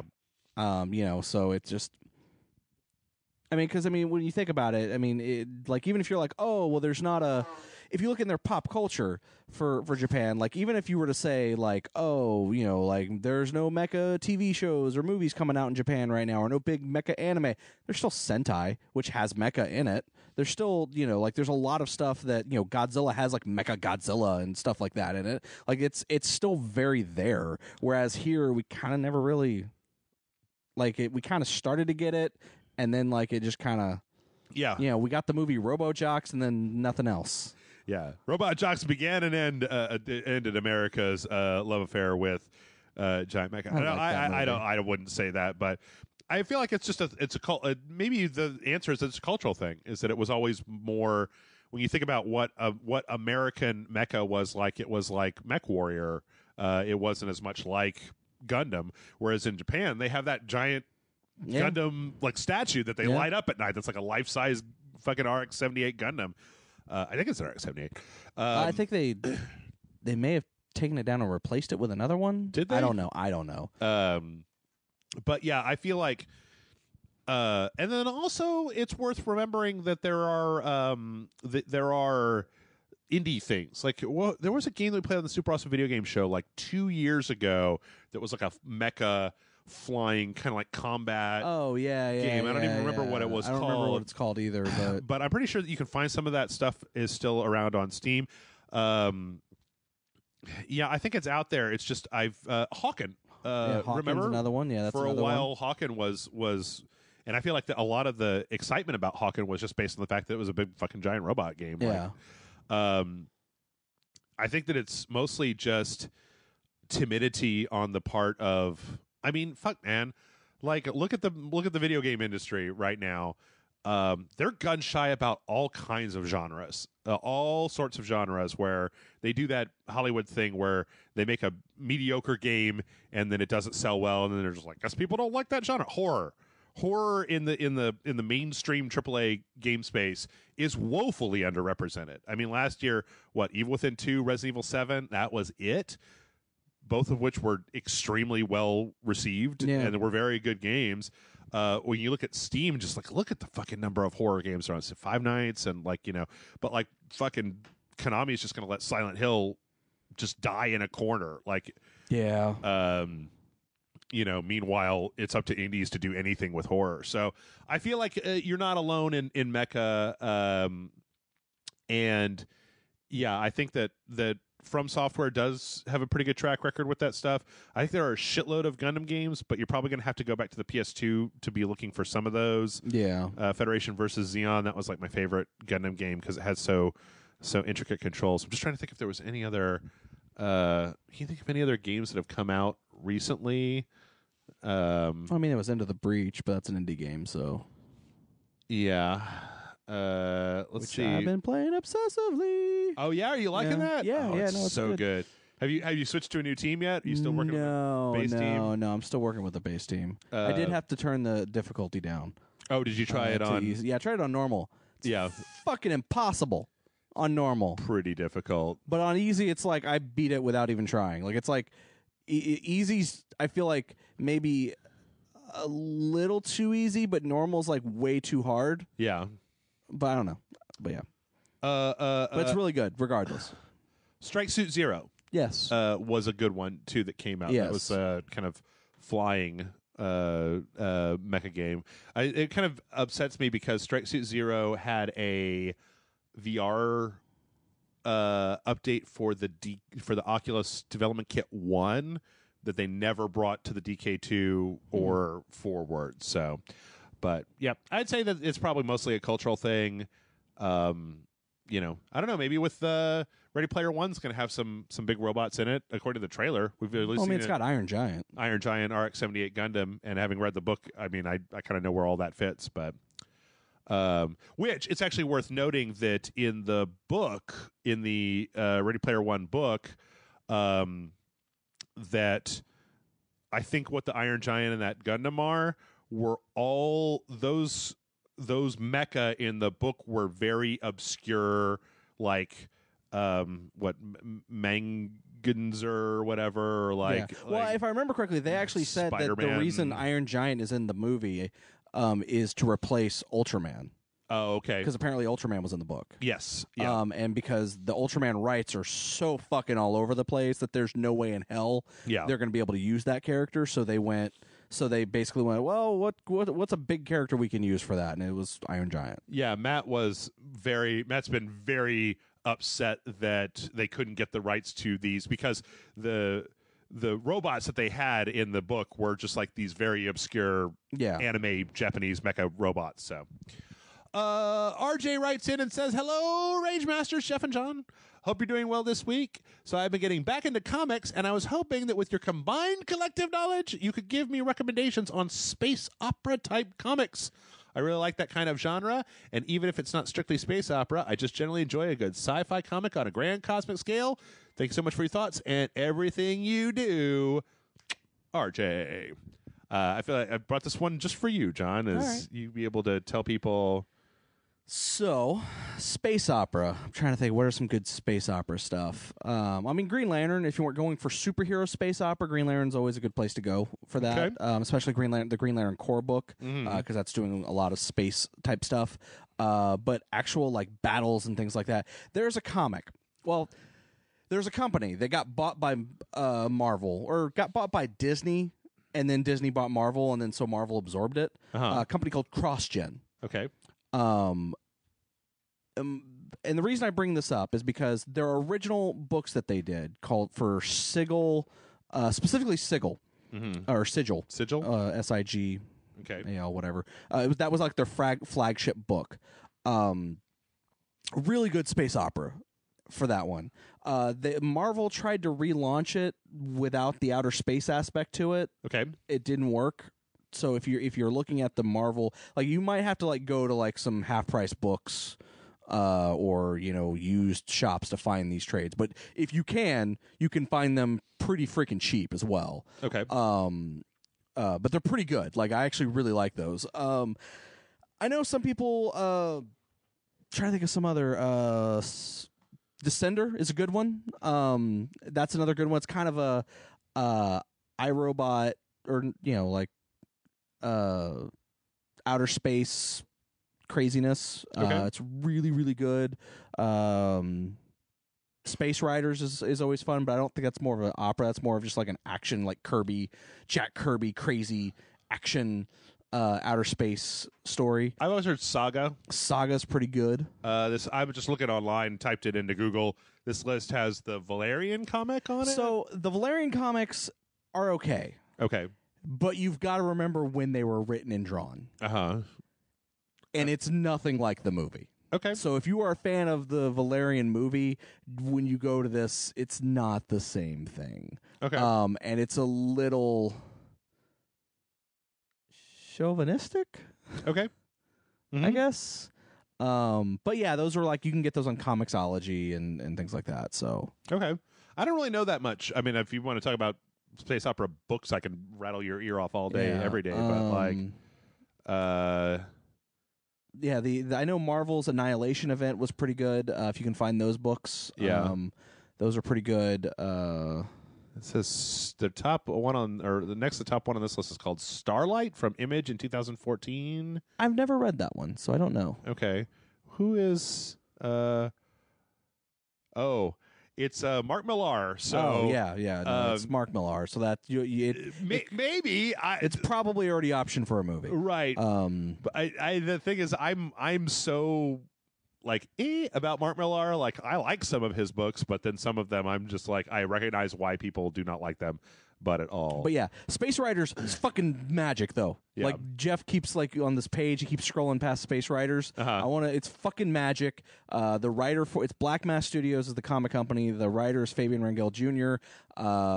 He lives not too far out of town. He lives here in Texas. Oh, cool. But he's one of those guys that I met him at a convention back when I was doing Geek Bombast, and he had like a werewolf comic, like an 80s werewolf teens in high school type thing. Okay. And then just like I read his book and I was like, this is really good. Had him on the podcast a few times, and every time he released a new book, it was like better than the previous one. And he's like one of those writers I'm like, you've got to watch out for this guy. He's going to be huge. And so, Wow. I'm just looking at these things. There's this one called Bitch Planet. Bitch Planet's pretty good. It says, wait, hold on. It says, Bitch Planet is kind of like The Handmaid's Tale meets blaxploitation / women in prison exploitation film, but on another planet. Yes, that sounds awesome. Yeah, that sounds pretty cool. Bitch Planet's pretty good. It's kind of it's good. Like what you said is the perfect explanation for it. Okay. But yeah, cool. Well, that sounds, I'm sure there's some other ones, like if you want kind of like a Western outer space thing, like Copperhead, I think is the name of it. Okay. It's kind of like like out on the plains, kind of like Wild West in space kind of thing. Inkall, the Inkall books are really good, which are Jodorowsky and Mobius. Yeah. No, interesting. So what the Inkall is. So you know how Jodorowsky, whatever the fuck his name is was supposed to do a Dune movie, right? And then like apparently like the book that he made, the production diary book that he made, that was like full of art from like all these different people like Mobius and Geiger and like all this, like other movie people have seen this book and just totally ripped off ideas from this. Like this, like Jodorowsky's Dune is like the movie that was never made that has influenced more movies than you would ever know. Right. Like kind of thing. Apparently, when he realized he wasn't going to do the movie, Mobius said, "Hey, what if I were to turn it into a comic?" And he went, "Sure." And that's what the in-call is. They changed the names, they changed some things here and there, but for the most part, it's what his Dune movie would have been. Okay. And it's multiple books. It's really good. So yeah, no, that's definitely one that I would definitely recommend. Is really good. Fear Agent is kind of an outer space kind of sci-fi adventure. Okay. That I would definitely recommend.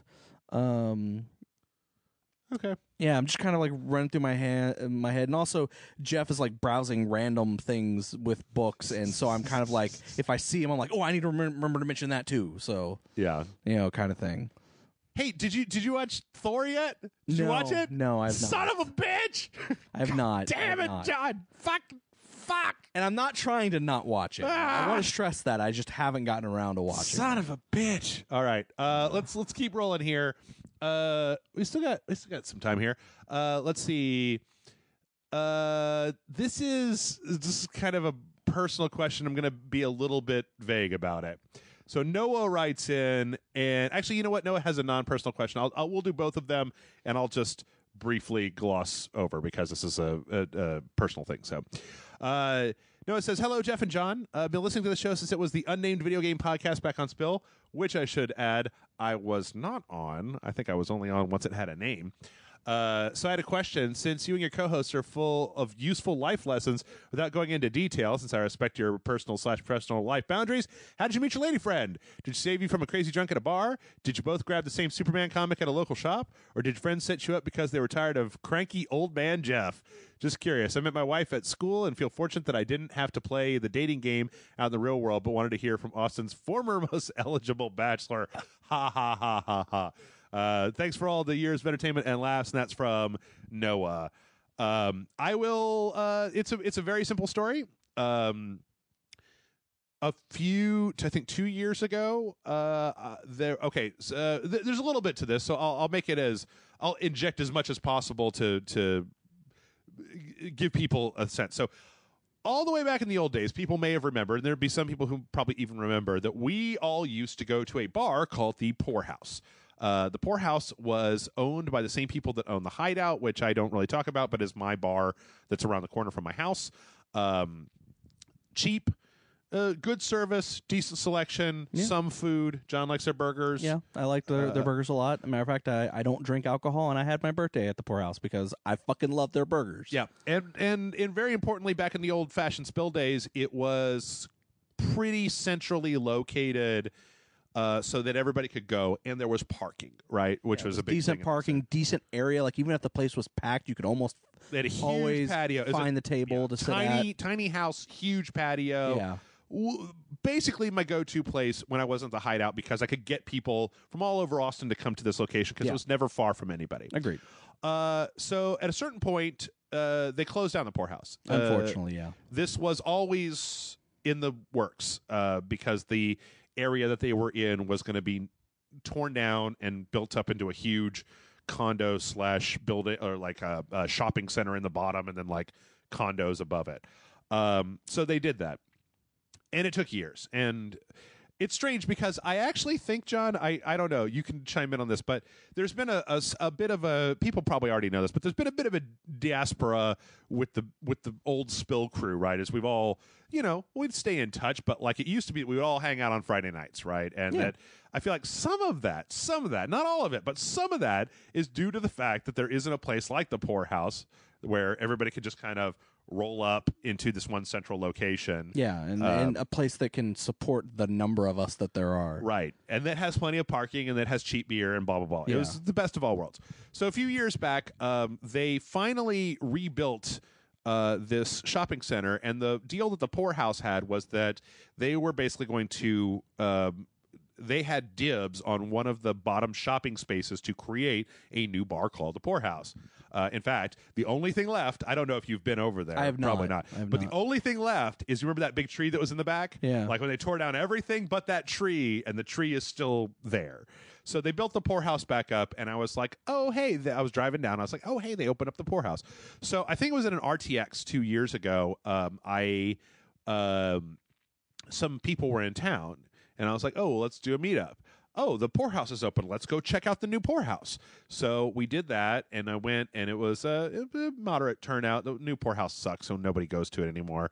Bad. They have like the like a picnic table, but you know where the place where you sit, right? It has like these accented metal bands around like both the seat and the top of the table. What that means is that you get these metal bands digging into the back of your legs when you're sitting there, so it kind of is a little bit more uncomfortable than just wood. Not that wood is especially pliant, but at least it's not hard metal edges. Usually the wood's a little cutting rounded. into your legs and your pants. So we were going down there, and I posted online. I posted on some Facebook or Twitter. I was just like, hey, everybody go into the poorhouse. I think this was back when I was posting on my personal Facebook account when I used to do Facebook. And so I went down there, and I was hanging out. And at a certain point in the evening, I went to the bar to go get another drink. And I turned, and there was this girl there, and she was like smiling and waving at me. And I was like, oh, who's this attractive lady? Why is a lady smiling at me? That's weird. And then I like focused my beer eyes a little bit, and I was like, what the fuck? And it was like my friend's wife, who they had about a year ago moved out of town to Colorado. Yeah. I was like, what the fuck are you doing here? And she was like, oh, she was in town. She got a real kick out of it because she kind of got to, she saw that I was going to be there and went with her friends who she was staying with in town, one of which was this lady. And so they came to our table, and, we're having a raucous good time. Everybody's just blah, blah, blah, blah, blah, doing our own thing, Night over, done. Since then, I have learned that apparently somebody was really trying to get my attention that night, and I was just fucking oblivious. Just, I'm Jeff, I'm a big clown, la la la la la. So anyway, skip forward a few months later, and my friend, the wife of my friend who I saw at the bar, text messaged me and was like, hey, my friend who met you like 4 months ago, wants to like go, to meet you. Would you like to, she seems interested. Are you interested? And I was like, yeah, man. And so we went out and we hit it off and good time. So that was the story. It wouldn't, if not for Rooster Teeth and Rage Select, I'd be single and dead, or just single. So also, Noah has a video game question in case I didn't want to answer that. But I feel like I've been talking for 40 minutes. So, John. Did you want me to answer the question as well? Or how did you and I get together? No. How did me and Amanda get together? Oh, sure. Or was this just a question for you? It was specifically, I didn't tweak the question. It was specifically addressed to me. But okay. I didn't know if it was specifically addressed to you or if it was addressed to both you and co-host. Nope. But, I read it as, but if you want to tell the story, it's a good story. Mine's pretty simple as well. I mean, I think we've actually talked about it before. I believe we have. Which is basically just every year in Austin there's a convention, a comic convention, small independent like comic convention. It's the convention holds a special place for me because it kind of like I started my podcast Geek Bombast during one of the first years. Like I want to say it was probably the third year of. No, it was the fifth year. I'm sorry. I started Geek Bombast like the same weekend as this convention called Staple. Yeah. And every year at Staple, but I had known about Staple beforehand because I was part of another podcast that exhibited at Staple and some other things. But so every year they have like a pre-party. Like it's basically the local comic book shop, Austin Books, basically stays open till like 2 a.m. in the morning. They serve alcohol. You get free alcohol, like 2 beers per person. Yeah. And like you stand around, you talk with people, you get to meet some of the creators that are going to be at the convention or all there. They're all just schmoozing, talking comics, talking bullshit, hanging out. And it's kind of one of those things where I go to those things because that's kind of, I feel like it's one of the few places where I feel like I'm in my element. Okay. Like, just it's weird because like my friends, they're like, you don't go out that much. You kind of stay. I'm a kind of a homebody. I kind of don't really go out and socialize. But then get me into that pre-party or even at Staple, and suddenly I'm like, hey, how's it going? Yo, you over there? Like I'm like talking to everybody, and like my friends are like, it was the weirdest thing ever. Yeah, it sounds weird. I've never seen that, John. Yeah, in particular. So, but it's just like because these are people that I've built up friendships with. Like a lot of these creators were people I built up friendships with over time, and like this is like the only time I get to see them. Yeah, is because they're not from Austin, and I don't get to go to those conventions. I don't go to other conventions outside of Austin. Austin. So this is like the only time that I get to see these people, and so it's like I'm really excited because I'm gonna get to see people that I consider like friends, like really good friends. That it's like I haven't seen you in like since last year. It's how have you been? Like let's catch up and kind of thing. So it's so 1 year, it was about 6-7 years ago. Something like that. Maybe 8, 7 years. I'd say 6, between 6 and 7. Yeah, I want to say it's between 6 and 7. Somewhere between 6 and 7. So Rage Select is almost 5. Yeah, and it was not 1 year before that, but like a year and a half before that. Yeah, so yeah, because I mean you were still like in Spill for a full year before or more before that, but yeah, it also how I met Amanda was she also happened to be going to the Staple pre-party because she worked for Spill and also hung out with the Leog people, and they were like, hey, this is gonna be this is a big comic book event, we're all gonna go. And it's Amanda had just moved into town, I think, as well. Like she'd only been in Austin for like maybe like 3, 4, or 5 months, something like she'd only been, and so it was kind of like, well, I'm gonna go meet other people, kind of thing. And all I know is that she had gone there, one, to meet Matt Frank. Okay. Because Matt Frank was the artist on Godzilla at the time. As he always is the artist that does Godzilla. Sure. But what Matt Frank draw Godzilla? What kind of crazy talk is this? Yeah, but also her brother knew of Matt Frank before he got the job of drawing Godzilla like professionally as just the guy who did a lot of Godzilla fan art online. Right. And so she knew who he was, kind of thing, and she wanted to meet him. So she's like, I'm totally going to go and meet Matt Frank and make my brother jealous because it's one of his favorite artists. Yeah. And also I like his art too. And, so I'm talking, and at one point I think I'm talking to Rubio, John Rubio of the Beerists, who was also there. And then she happened to walk up and kind of join the conversation. And slowly the conversation became, it started off, it was me and Rubio. And then when she walked up, it was Rubio and her. And then at some point, Rubio ceased to exist, and it was just me and Amanda talking.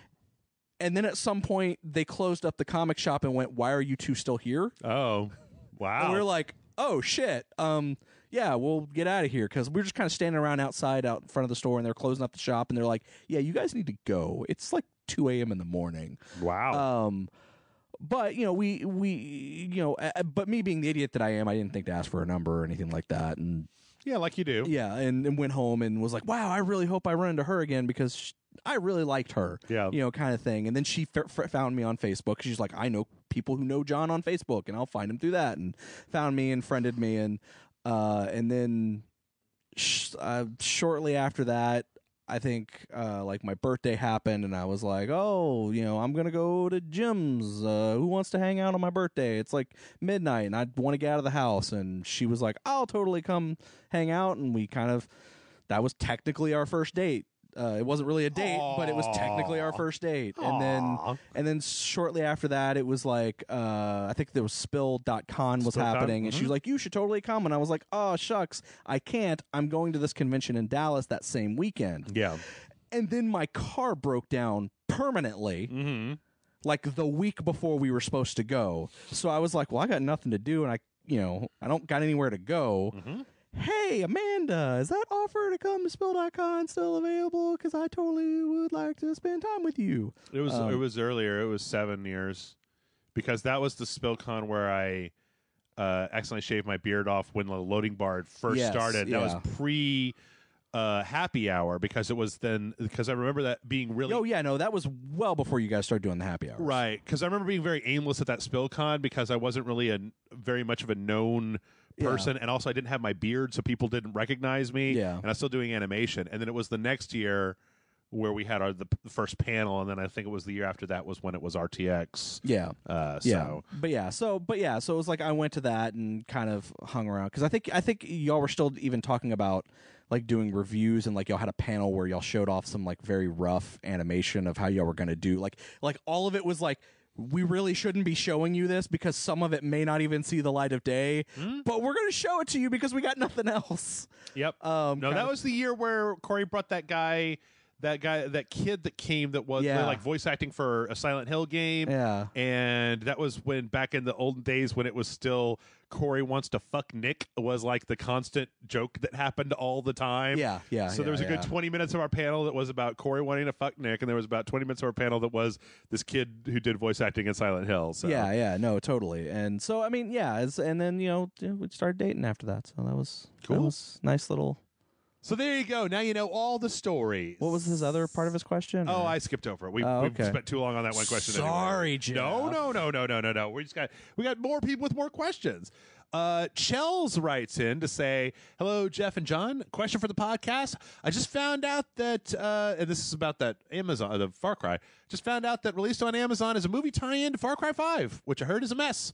Found this intriguing, and it kind of reminded me of Kingsglaive, the movie prequel to Final Fantasy 15. My question is, how do you feel about multimedia tie-ins to video games? I think the premise is really cool in concept, but I can't think of any examples where it's really worked. One of your biggest fans, Chels. I fucking love them. What's that? I love them. I love multimedia tie-ins to video games. Yeah. That's like crack to me. I love it. Can you think of one that worked? The first Dead Space. Yeah, really? The first Dead Space animated movie and the Dead Space comic. I really feel like those for the first Dead Space game were really good because they weren't retelling. Well, because the anime worked because it wasn't telling the story of the game. It was telling what happened right up to the beginning, right before the beginning of the game. And kind of and it told what was happening on the ship, whereas the comic told what was happening on the planet right before the game. So it was just kind of this interesting thing. They even released the comic as a motion comic video as well, which I thought was really well done for what it was. But it was just like, I thought it really worked because it actually, I felt like it felt like someone went, here's the story. We're going to make this the story of this anime. We're going to make this part the story of this comic, and then this is the story of the game. Yeah. Like, it was planned ahead of time. Like, this is, like, full-on, all kind of either scripted or at least written by... I know they weren't all written by the same person, but they were at least, like, storyboard outlined by the same person, and then it was handed to a better writer. Like, I think the comic was Ellis. I think Warren Ellis wrote the comic. Maybe. And then the animation was handed to another. But I think they had pretty much laid out what story beats had to be hit and what things they couldn't contradict, kind of thing. Okay. Which I thought was really well done. Obviously, I feel like where a lot of these fail is when they go, "Hey, we need a live action short that ties into it." Yeah. Go make something. I hate them, all of them for the most part. The one thing, and going through my mind while you were talking that I could think of was the Overwatch shorts, and that's only because I feel like they expand that universe and that they're easy to... And also there's no story in the game. And there's no story in the game, right. But I don't like the comics. I don't like the Overwatch comics. Really? I love them. I like the idea of them. It's just like they're released on the Overwatch website. Like, I know when there's an Overwatch video.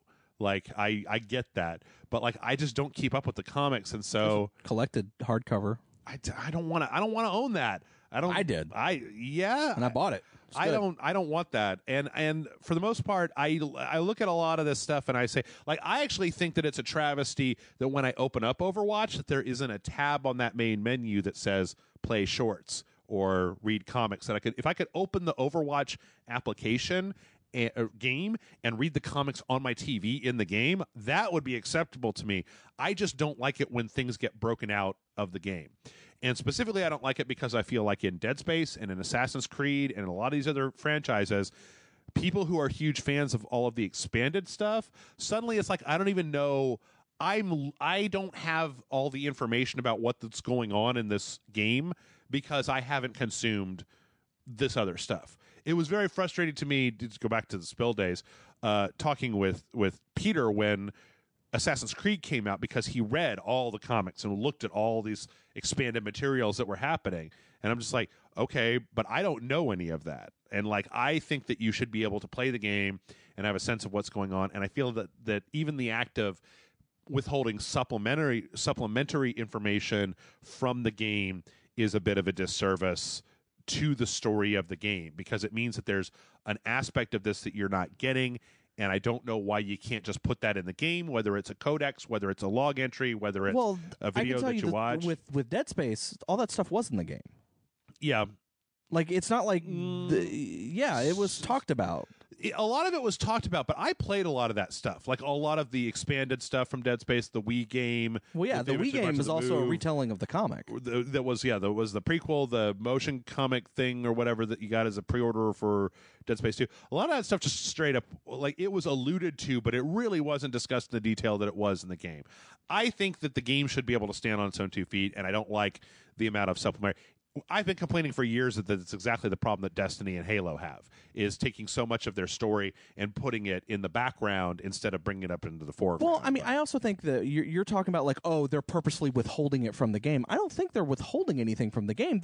These games are full stories, complete unto themselves. You play Dead Space 1 from beginning to end, you have a full 100% story that does not need anything else to be told. Now, if you want more story, there is extra stuff that you can read that tells other stuff that's not that does reference to the game, because it references events that happen in the game, or it alludes to things that are going to happen in the game. But you don't need those to like, even in Halo, you don't need.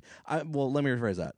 For Halo 1, 2, and 3, you don't need all those supplemental stories and books and novels and things to understand what's going on in Halo 1, 2, and 3. Sure. Same with Dead Space 1 and 2 and, to a lesser degree, 3. Same with the Assassin's Creed games. I don't think you need all that supplemental stuff to enjoy those games, because with the exception of 1, all of them are pretty much contained stories. Mm-hmm. No, I understand what you're saying. I definitely do. I'm irritated at the development of more information which does not get put into the game. Like, if there's information that exists, in my mind, it should be in the game. Supplemental information should be in the game. Expanded story should be in the game. I don't want there to ever have to be a moment where I'm like, I like this game, but to really know everything about it, even if it's not crucial to enjoying the game, I want that stuff in the game. I don't know. I don't like it. Let me expand this. I don't like it when Age of Ultron references Agents of S.H.I.E.L.D. Like, I don't want there to be stuff that... Actually, I don't think Agents of Ultron ever referenced Agents of S.H.I.E.L.D. The Black Widow's backstory apparently was all in Agents of S.H.I.E.L.D.? No. Black Widow's never in Agents of S.H.I.E.L.D. Agent Carter... All that stuff with her, with the flashbacks with her and Scarlet Witch, people tell me that was on the TV shows. No. None of that was on the TV shows? The Agents of S.H.I.E.L.D. never impacted the movies. The movies only impacted Agents of S.H.I.E.L.D. Okay. Like, they were very clear that the Agents of S.H.I.E.L.D. TV show would never have any reference in the movies. In any case, the point that I'm trying to make is that I want the product to be the product. I don't like the expanded stuff. I want the product to have... Well, that's basically saying I don't want Star Wars novels and comic books because I only want the fucking movies, and if they're not in the movies, then fuck you. I shouldn't have that. It shouldn't exist unless it's in the movies. That's what you're saying. Yes. And I don't agree with that. I think we got a lot of really great Star Wars stories that are now not continuity. They're now expanded universe or whatever you want to call them. Mm-hmm. But we got a lot of really great in novels. I mean, we got a lot of really great Star Wars comic books. We got a lot of great cartoons. We got a lot of great TV shows. And we got a lot of great movies. Mm-hmm. But to say those TV shows, those books, those comic books, those video games, none of that should exist. Star Wars should only ever be a movie and nothing else. That's wrong. Just like I think you should, like, if you're saying that video game cannot exist in any other facet, it should only be a video game and nothing else. I don't agree with that. Okay.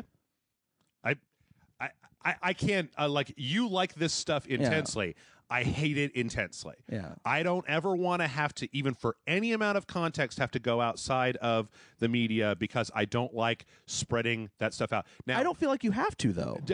If you want to, you can, but you don't have to. I think on that point that you and I are just going to have to agree to disagree because I feel like that stuff that, yes, Dead Space 1 exists with a beginning and a middle and an end. But the information that's in that supplemental material fleshes out that universe and makes that story potentially even better. So the idea of having that cordoned off over here in a thing that I have to purchase or I have to seek out in another way, shape, or form or fashion irritates me. It irritates me to no end. I'm not going to say that you can't come up with a scenario like the Star Wars Extended Universe where there aren't examples that contradict that, but for the most part, I don't like it when the stuff sprawls out. I want the product to be the product, and especially in cases like Dead Space and Assassin's Creed, I feel like there was a ton of supplemental stuff that would have enhanced my experience with the product, but that I had to go then. Yeah. I will say Assassin's Creed is a little bit is like the worst example of it. Like especially in the later stuff. I will concede that they kind of went in a way with it that took it a little bit too far. Yeah. But a lot of what you're saying is a hairline fracture of there shouldn't be sequels. Nothing should ever be sequel because that's making me purchase another game or making me go see another thing that was not in the original game. Yeah, and again, I realize that there are any number of ways to take what I'm saying to an absolutist level. The problem that I have is that I feel like what you are seeing that I'm saying and what I am seeing that you're saying are different, because I feel like you are seeing the best of these integrations. Yeah, and I'm only seeing the worst of these integrations. That I'm not giving any credit to the best of these integrations. I'm only denouncing the worst. And I'll agree with you. There are some really bad ones. Like I'm not like I actually think Five Nights at Freddy's, for example, that one annoys me because there is a meta story that is not in any of the games that you can only get if you read the novels. Right. And that is a story that actually affects how you have to interpret the games. And I agree with you. That's kind of... I don't agree with that. I don't like that. Yeah. But, I think, like I said, I think Dead Space, I think, like you said, Overwatch is a good example of cross-media. I do think the original Dead Space, the later anime stuff kind of weren't that great. So let me back it up a little bit and just say... I would prefer if the game was the game. And I think that the sequel to the game should be the sequel to the game. Because from my perspective, like you may be looking at what was good about, say, the Dead Space Expanded Media. I'm looking at Final Fantasy 15 Kingsglaive. No, I agree. Where the story for Final Fantasy was fucking broken. Oh, no, you're right. You're 100% right on that. Watched a movie you had to buy and a whole series of things that you could just start that game up and be like, oh, here's what's going on. Yeah, no, I agree with you completely on that. And to me, that more often than not tends to be the case of pulling stuff.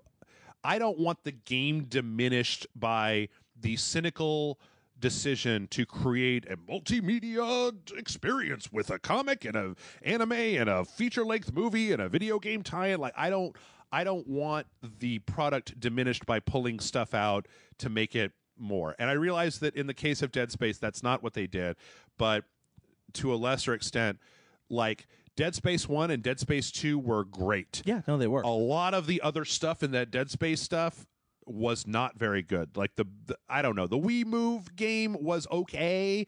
Like there was that awful motion comic with the mini games built into it. That was terrible. And a lot of it just kind of soured me of just like, why am I having to go do all of these other things? Why can't Dead Space 1 have all of that stuff? Obviously Dead Space 1 probably not, but why can't Dead Space 2 have... Why can't all the effort that went into making this have been put into putting those story elements into Dead Space 2 and continuing to make more content or refine Dead Space 2 as a game instead of branching out to all of these different media properties? So. And I guess I can get that. I mean, I do understand what you're saying. And like I said, there are some egregious examples like the ones you've mentioned, like Final Fantasy and things. But the Star Wars example, terrible Star Wars games. Oh, yeah. Terrible Star Wars games. Masters, Terrace, Kasi. But no, like what I is a guilty pleasure is the multimedia, like this Far Cry 5 one, where it clearly takes place before the game, and it outside of one character or location or whatever, it has absolutely no connection to the game in any other way, shape, or form. Sure, those actually are interesting to me. Like this one, it's not great. It's kind of hokey, but it is what it is. Right. Another one was the web series that was done for Alan Wake before it came out. Mm-hmm. Alan Wake's another one that I feel like could have been better at the way it did its multimedia. It was like so close to being a good cross media. Like they had this little web series that was about a reporter who went to the town before Alan Wake ever showed up and actually got affected by the darkness and the light and stuff like that. Okay. But it was so much like we're ripping off Twin Peaks that it was kind of hilarious to me in that regard. Then there were also like novels that were not by Alan Wake, but novels by people who were characters in the game. Yeah. And I do feel like the novels in that kind of explain some story elements that apparently got cut in the game, and they purposely put it in the novel because they had to cut it for a certain reason. Right. I mean, from the game. I don't know. As you say this, like the things that keep coming to my mind is like, was whatever amount of money it was that they spent on that Far Cry 5 short, could that have not been better used making one more good side quest in the game instead of making a short that everybody seems to think is like, you know, that nobody's like, oh my God, you've got to watch this fucking Far Cry 5 thing. Like, did it enhance it at all?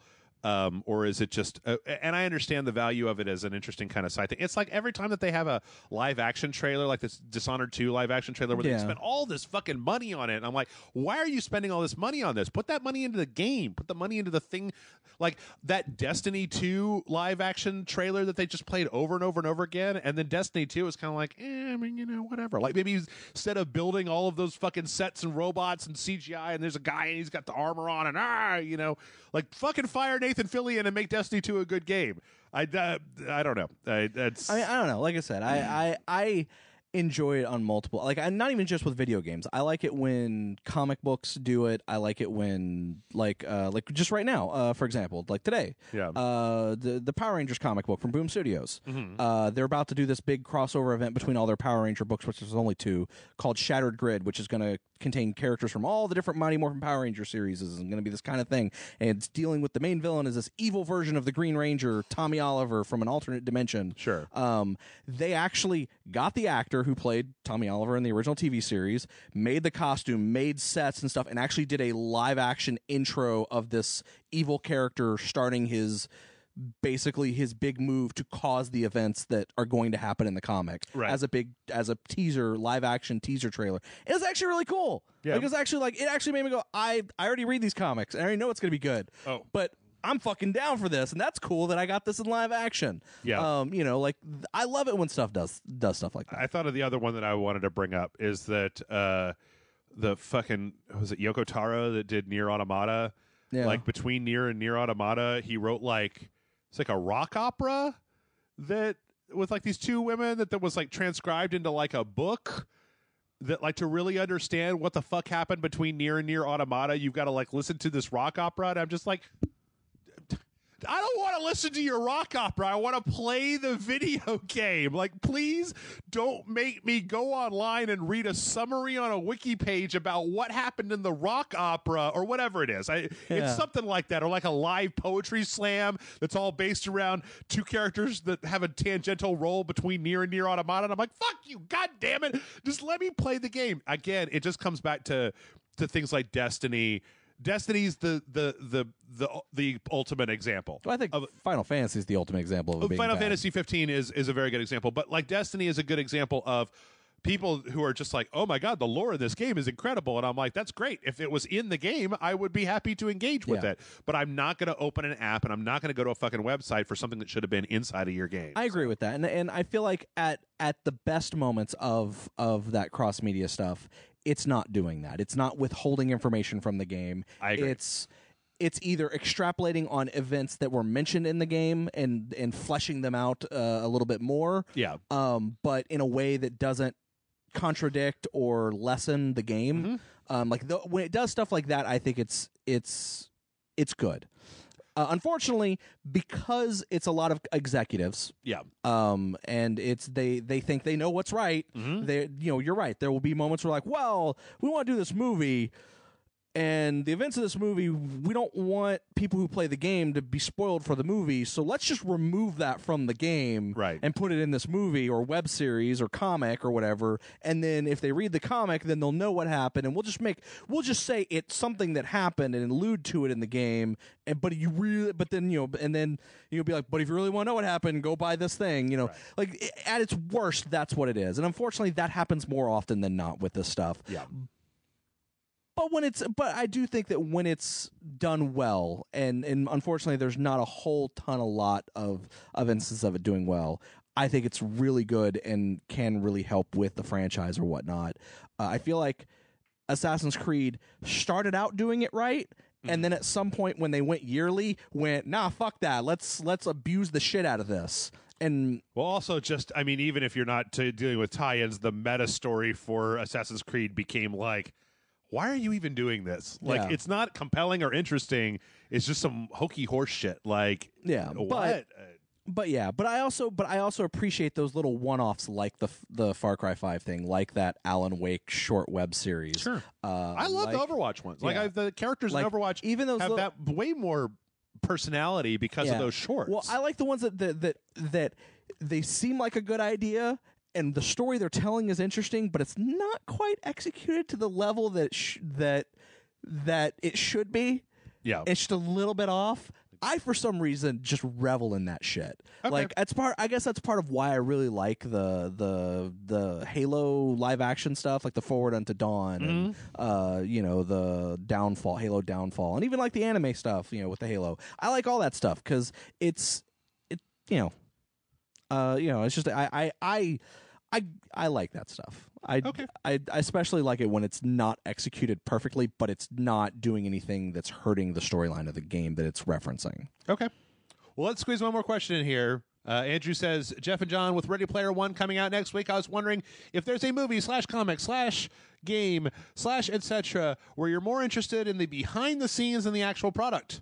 Well, I'm looking forward to the movie. Like you, I think turning it into a movie can help with the problems the book had. I'm much more interested in the struggle of acquiring all those IPs. Andrew. The Phantom Menace. Interesting.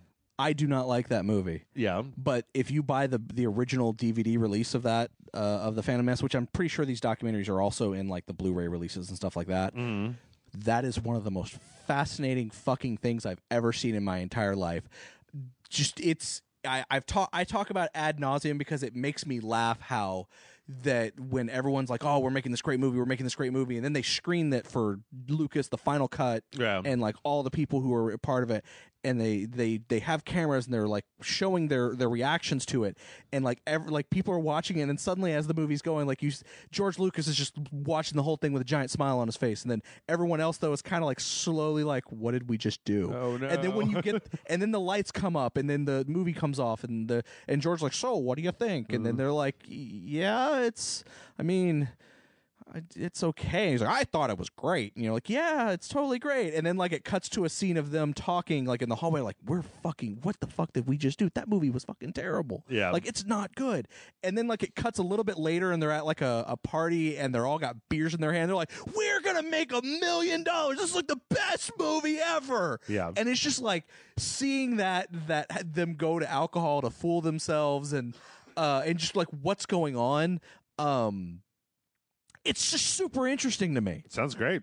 If I could pick one, I'm generally not a big fan of the behind-the-scenes stuff, but if there was one property that I would kill, that I would stab somebody in the face to find out what happened behind the scenes, it would be Metal Gear Solid 5, because I want to know what the fuck went down between Kojima and Konami to the point where they dissed him so hard. They let the gold, they fucking held on to him like a crazy for years. He wanted to stop doing Metal Gear after 2. They just kept piling the dump truck of money in front of him, and that something he did or they did or someone that it pissed them off so bad that not only I am still of the belief that Metal Gear Solid 5, that Kojima went, all right, they want me to make one more, I'm going to make this the most expensive fucking thing I can think of, and I'm going to see how far they let me go. Maybe. Let me go with it. Yeah. And just, that's why it ended up being 2 games. That's why there was also the ARG thing with the, whatever it was fucking called before it got revealed as Phantom Pain. Oh. Yeah. And then, like the whole fake out of it being a different game by a small studio, and then it turns out it's actually Metal Gear Solid 5, and just going crazy with it and spending all this money on all this stuff. Kiefer Sutherland, because I want an actor who costs a lot of fucking money to put in this game, just to see how far they will let me go with it, to the point of that I'm pretty sure that's what made them go, no, he's got to fucking go. Yeah. I don't know. I'm still interested. Because I think Kojima wanted out. Well, but the thing that I have is that, like, I can see that, but then they were real shitty about it. Like, even if you, like, I don't know if it's just that, like, Konami's got the biggest balls of them all, but, like, okay, if you employed Hideo Kojima for years and he built this entire franchise that literally, like, made your company, and that he was slated to take one of your other famous franchises and start working on that, he'd release a playable trailer of this thing that was just, like, fucking universally adored. The fact that people were buying PlayStations that had accounts with the game on it or whatever, blah, blah, blah, blah.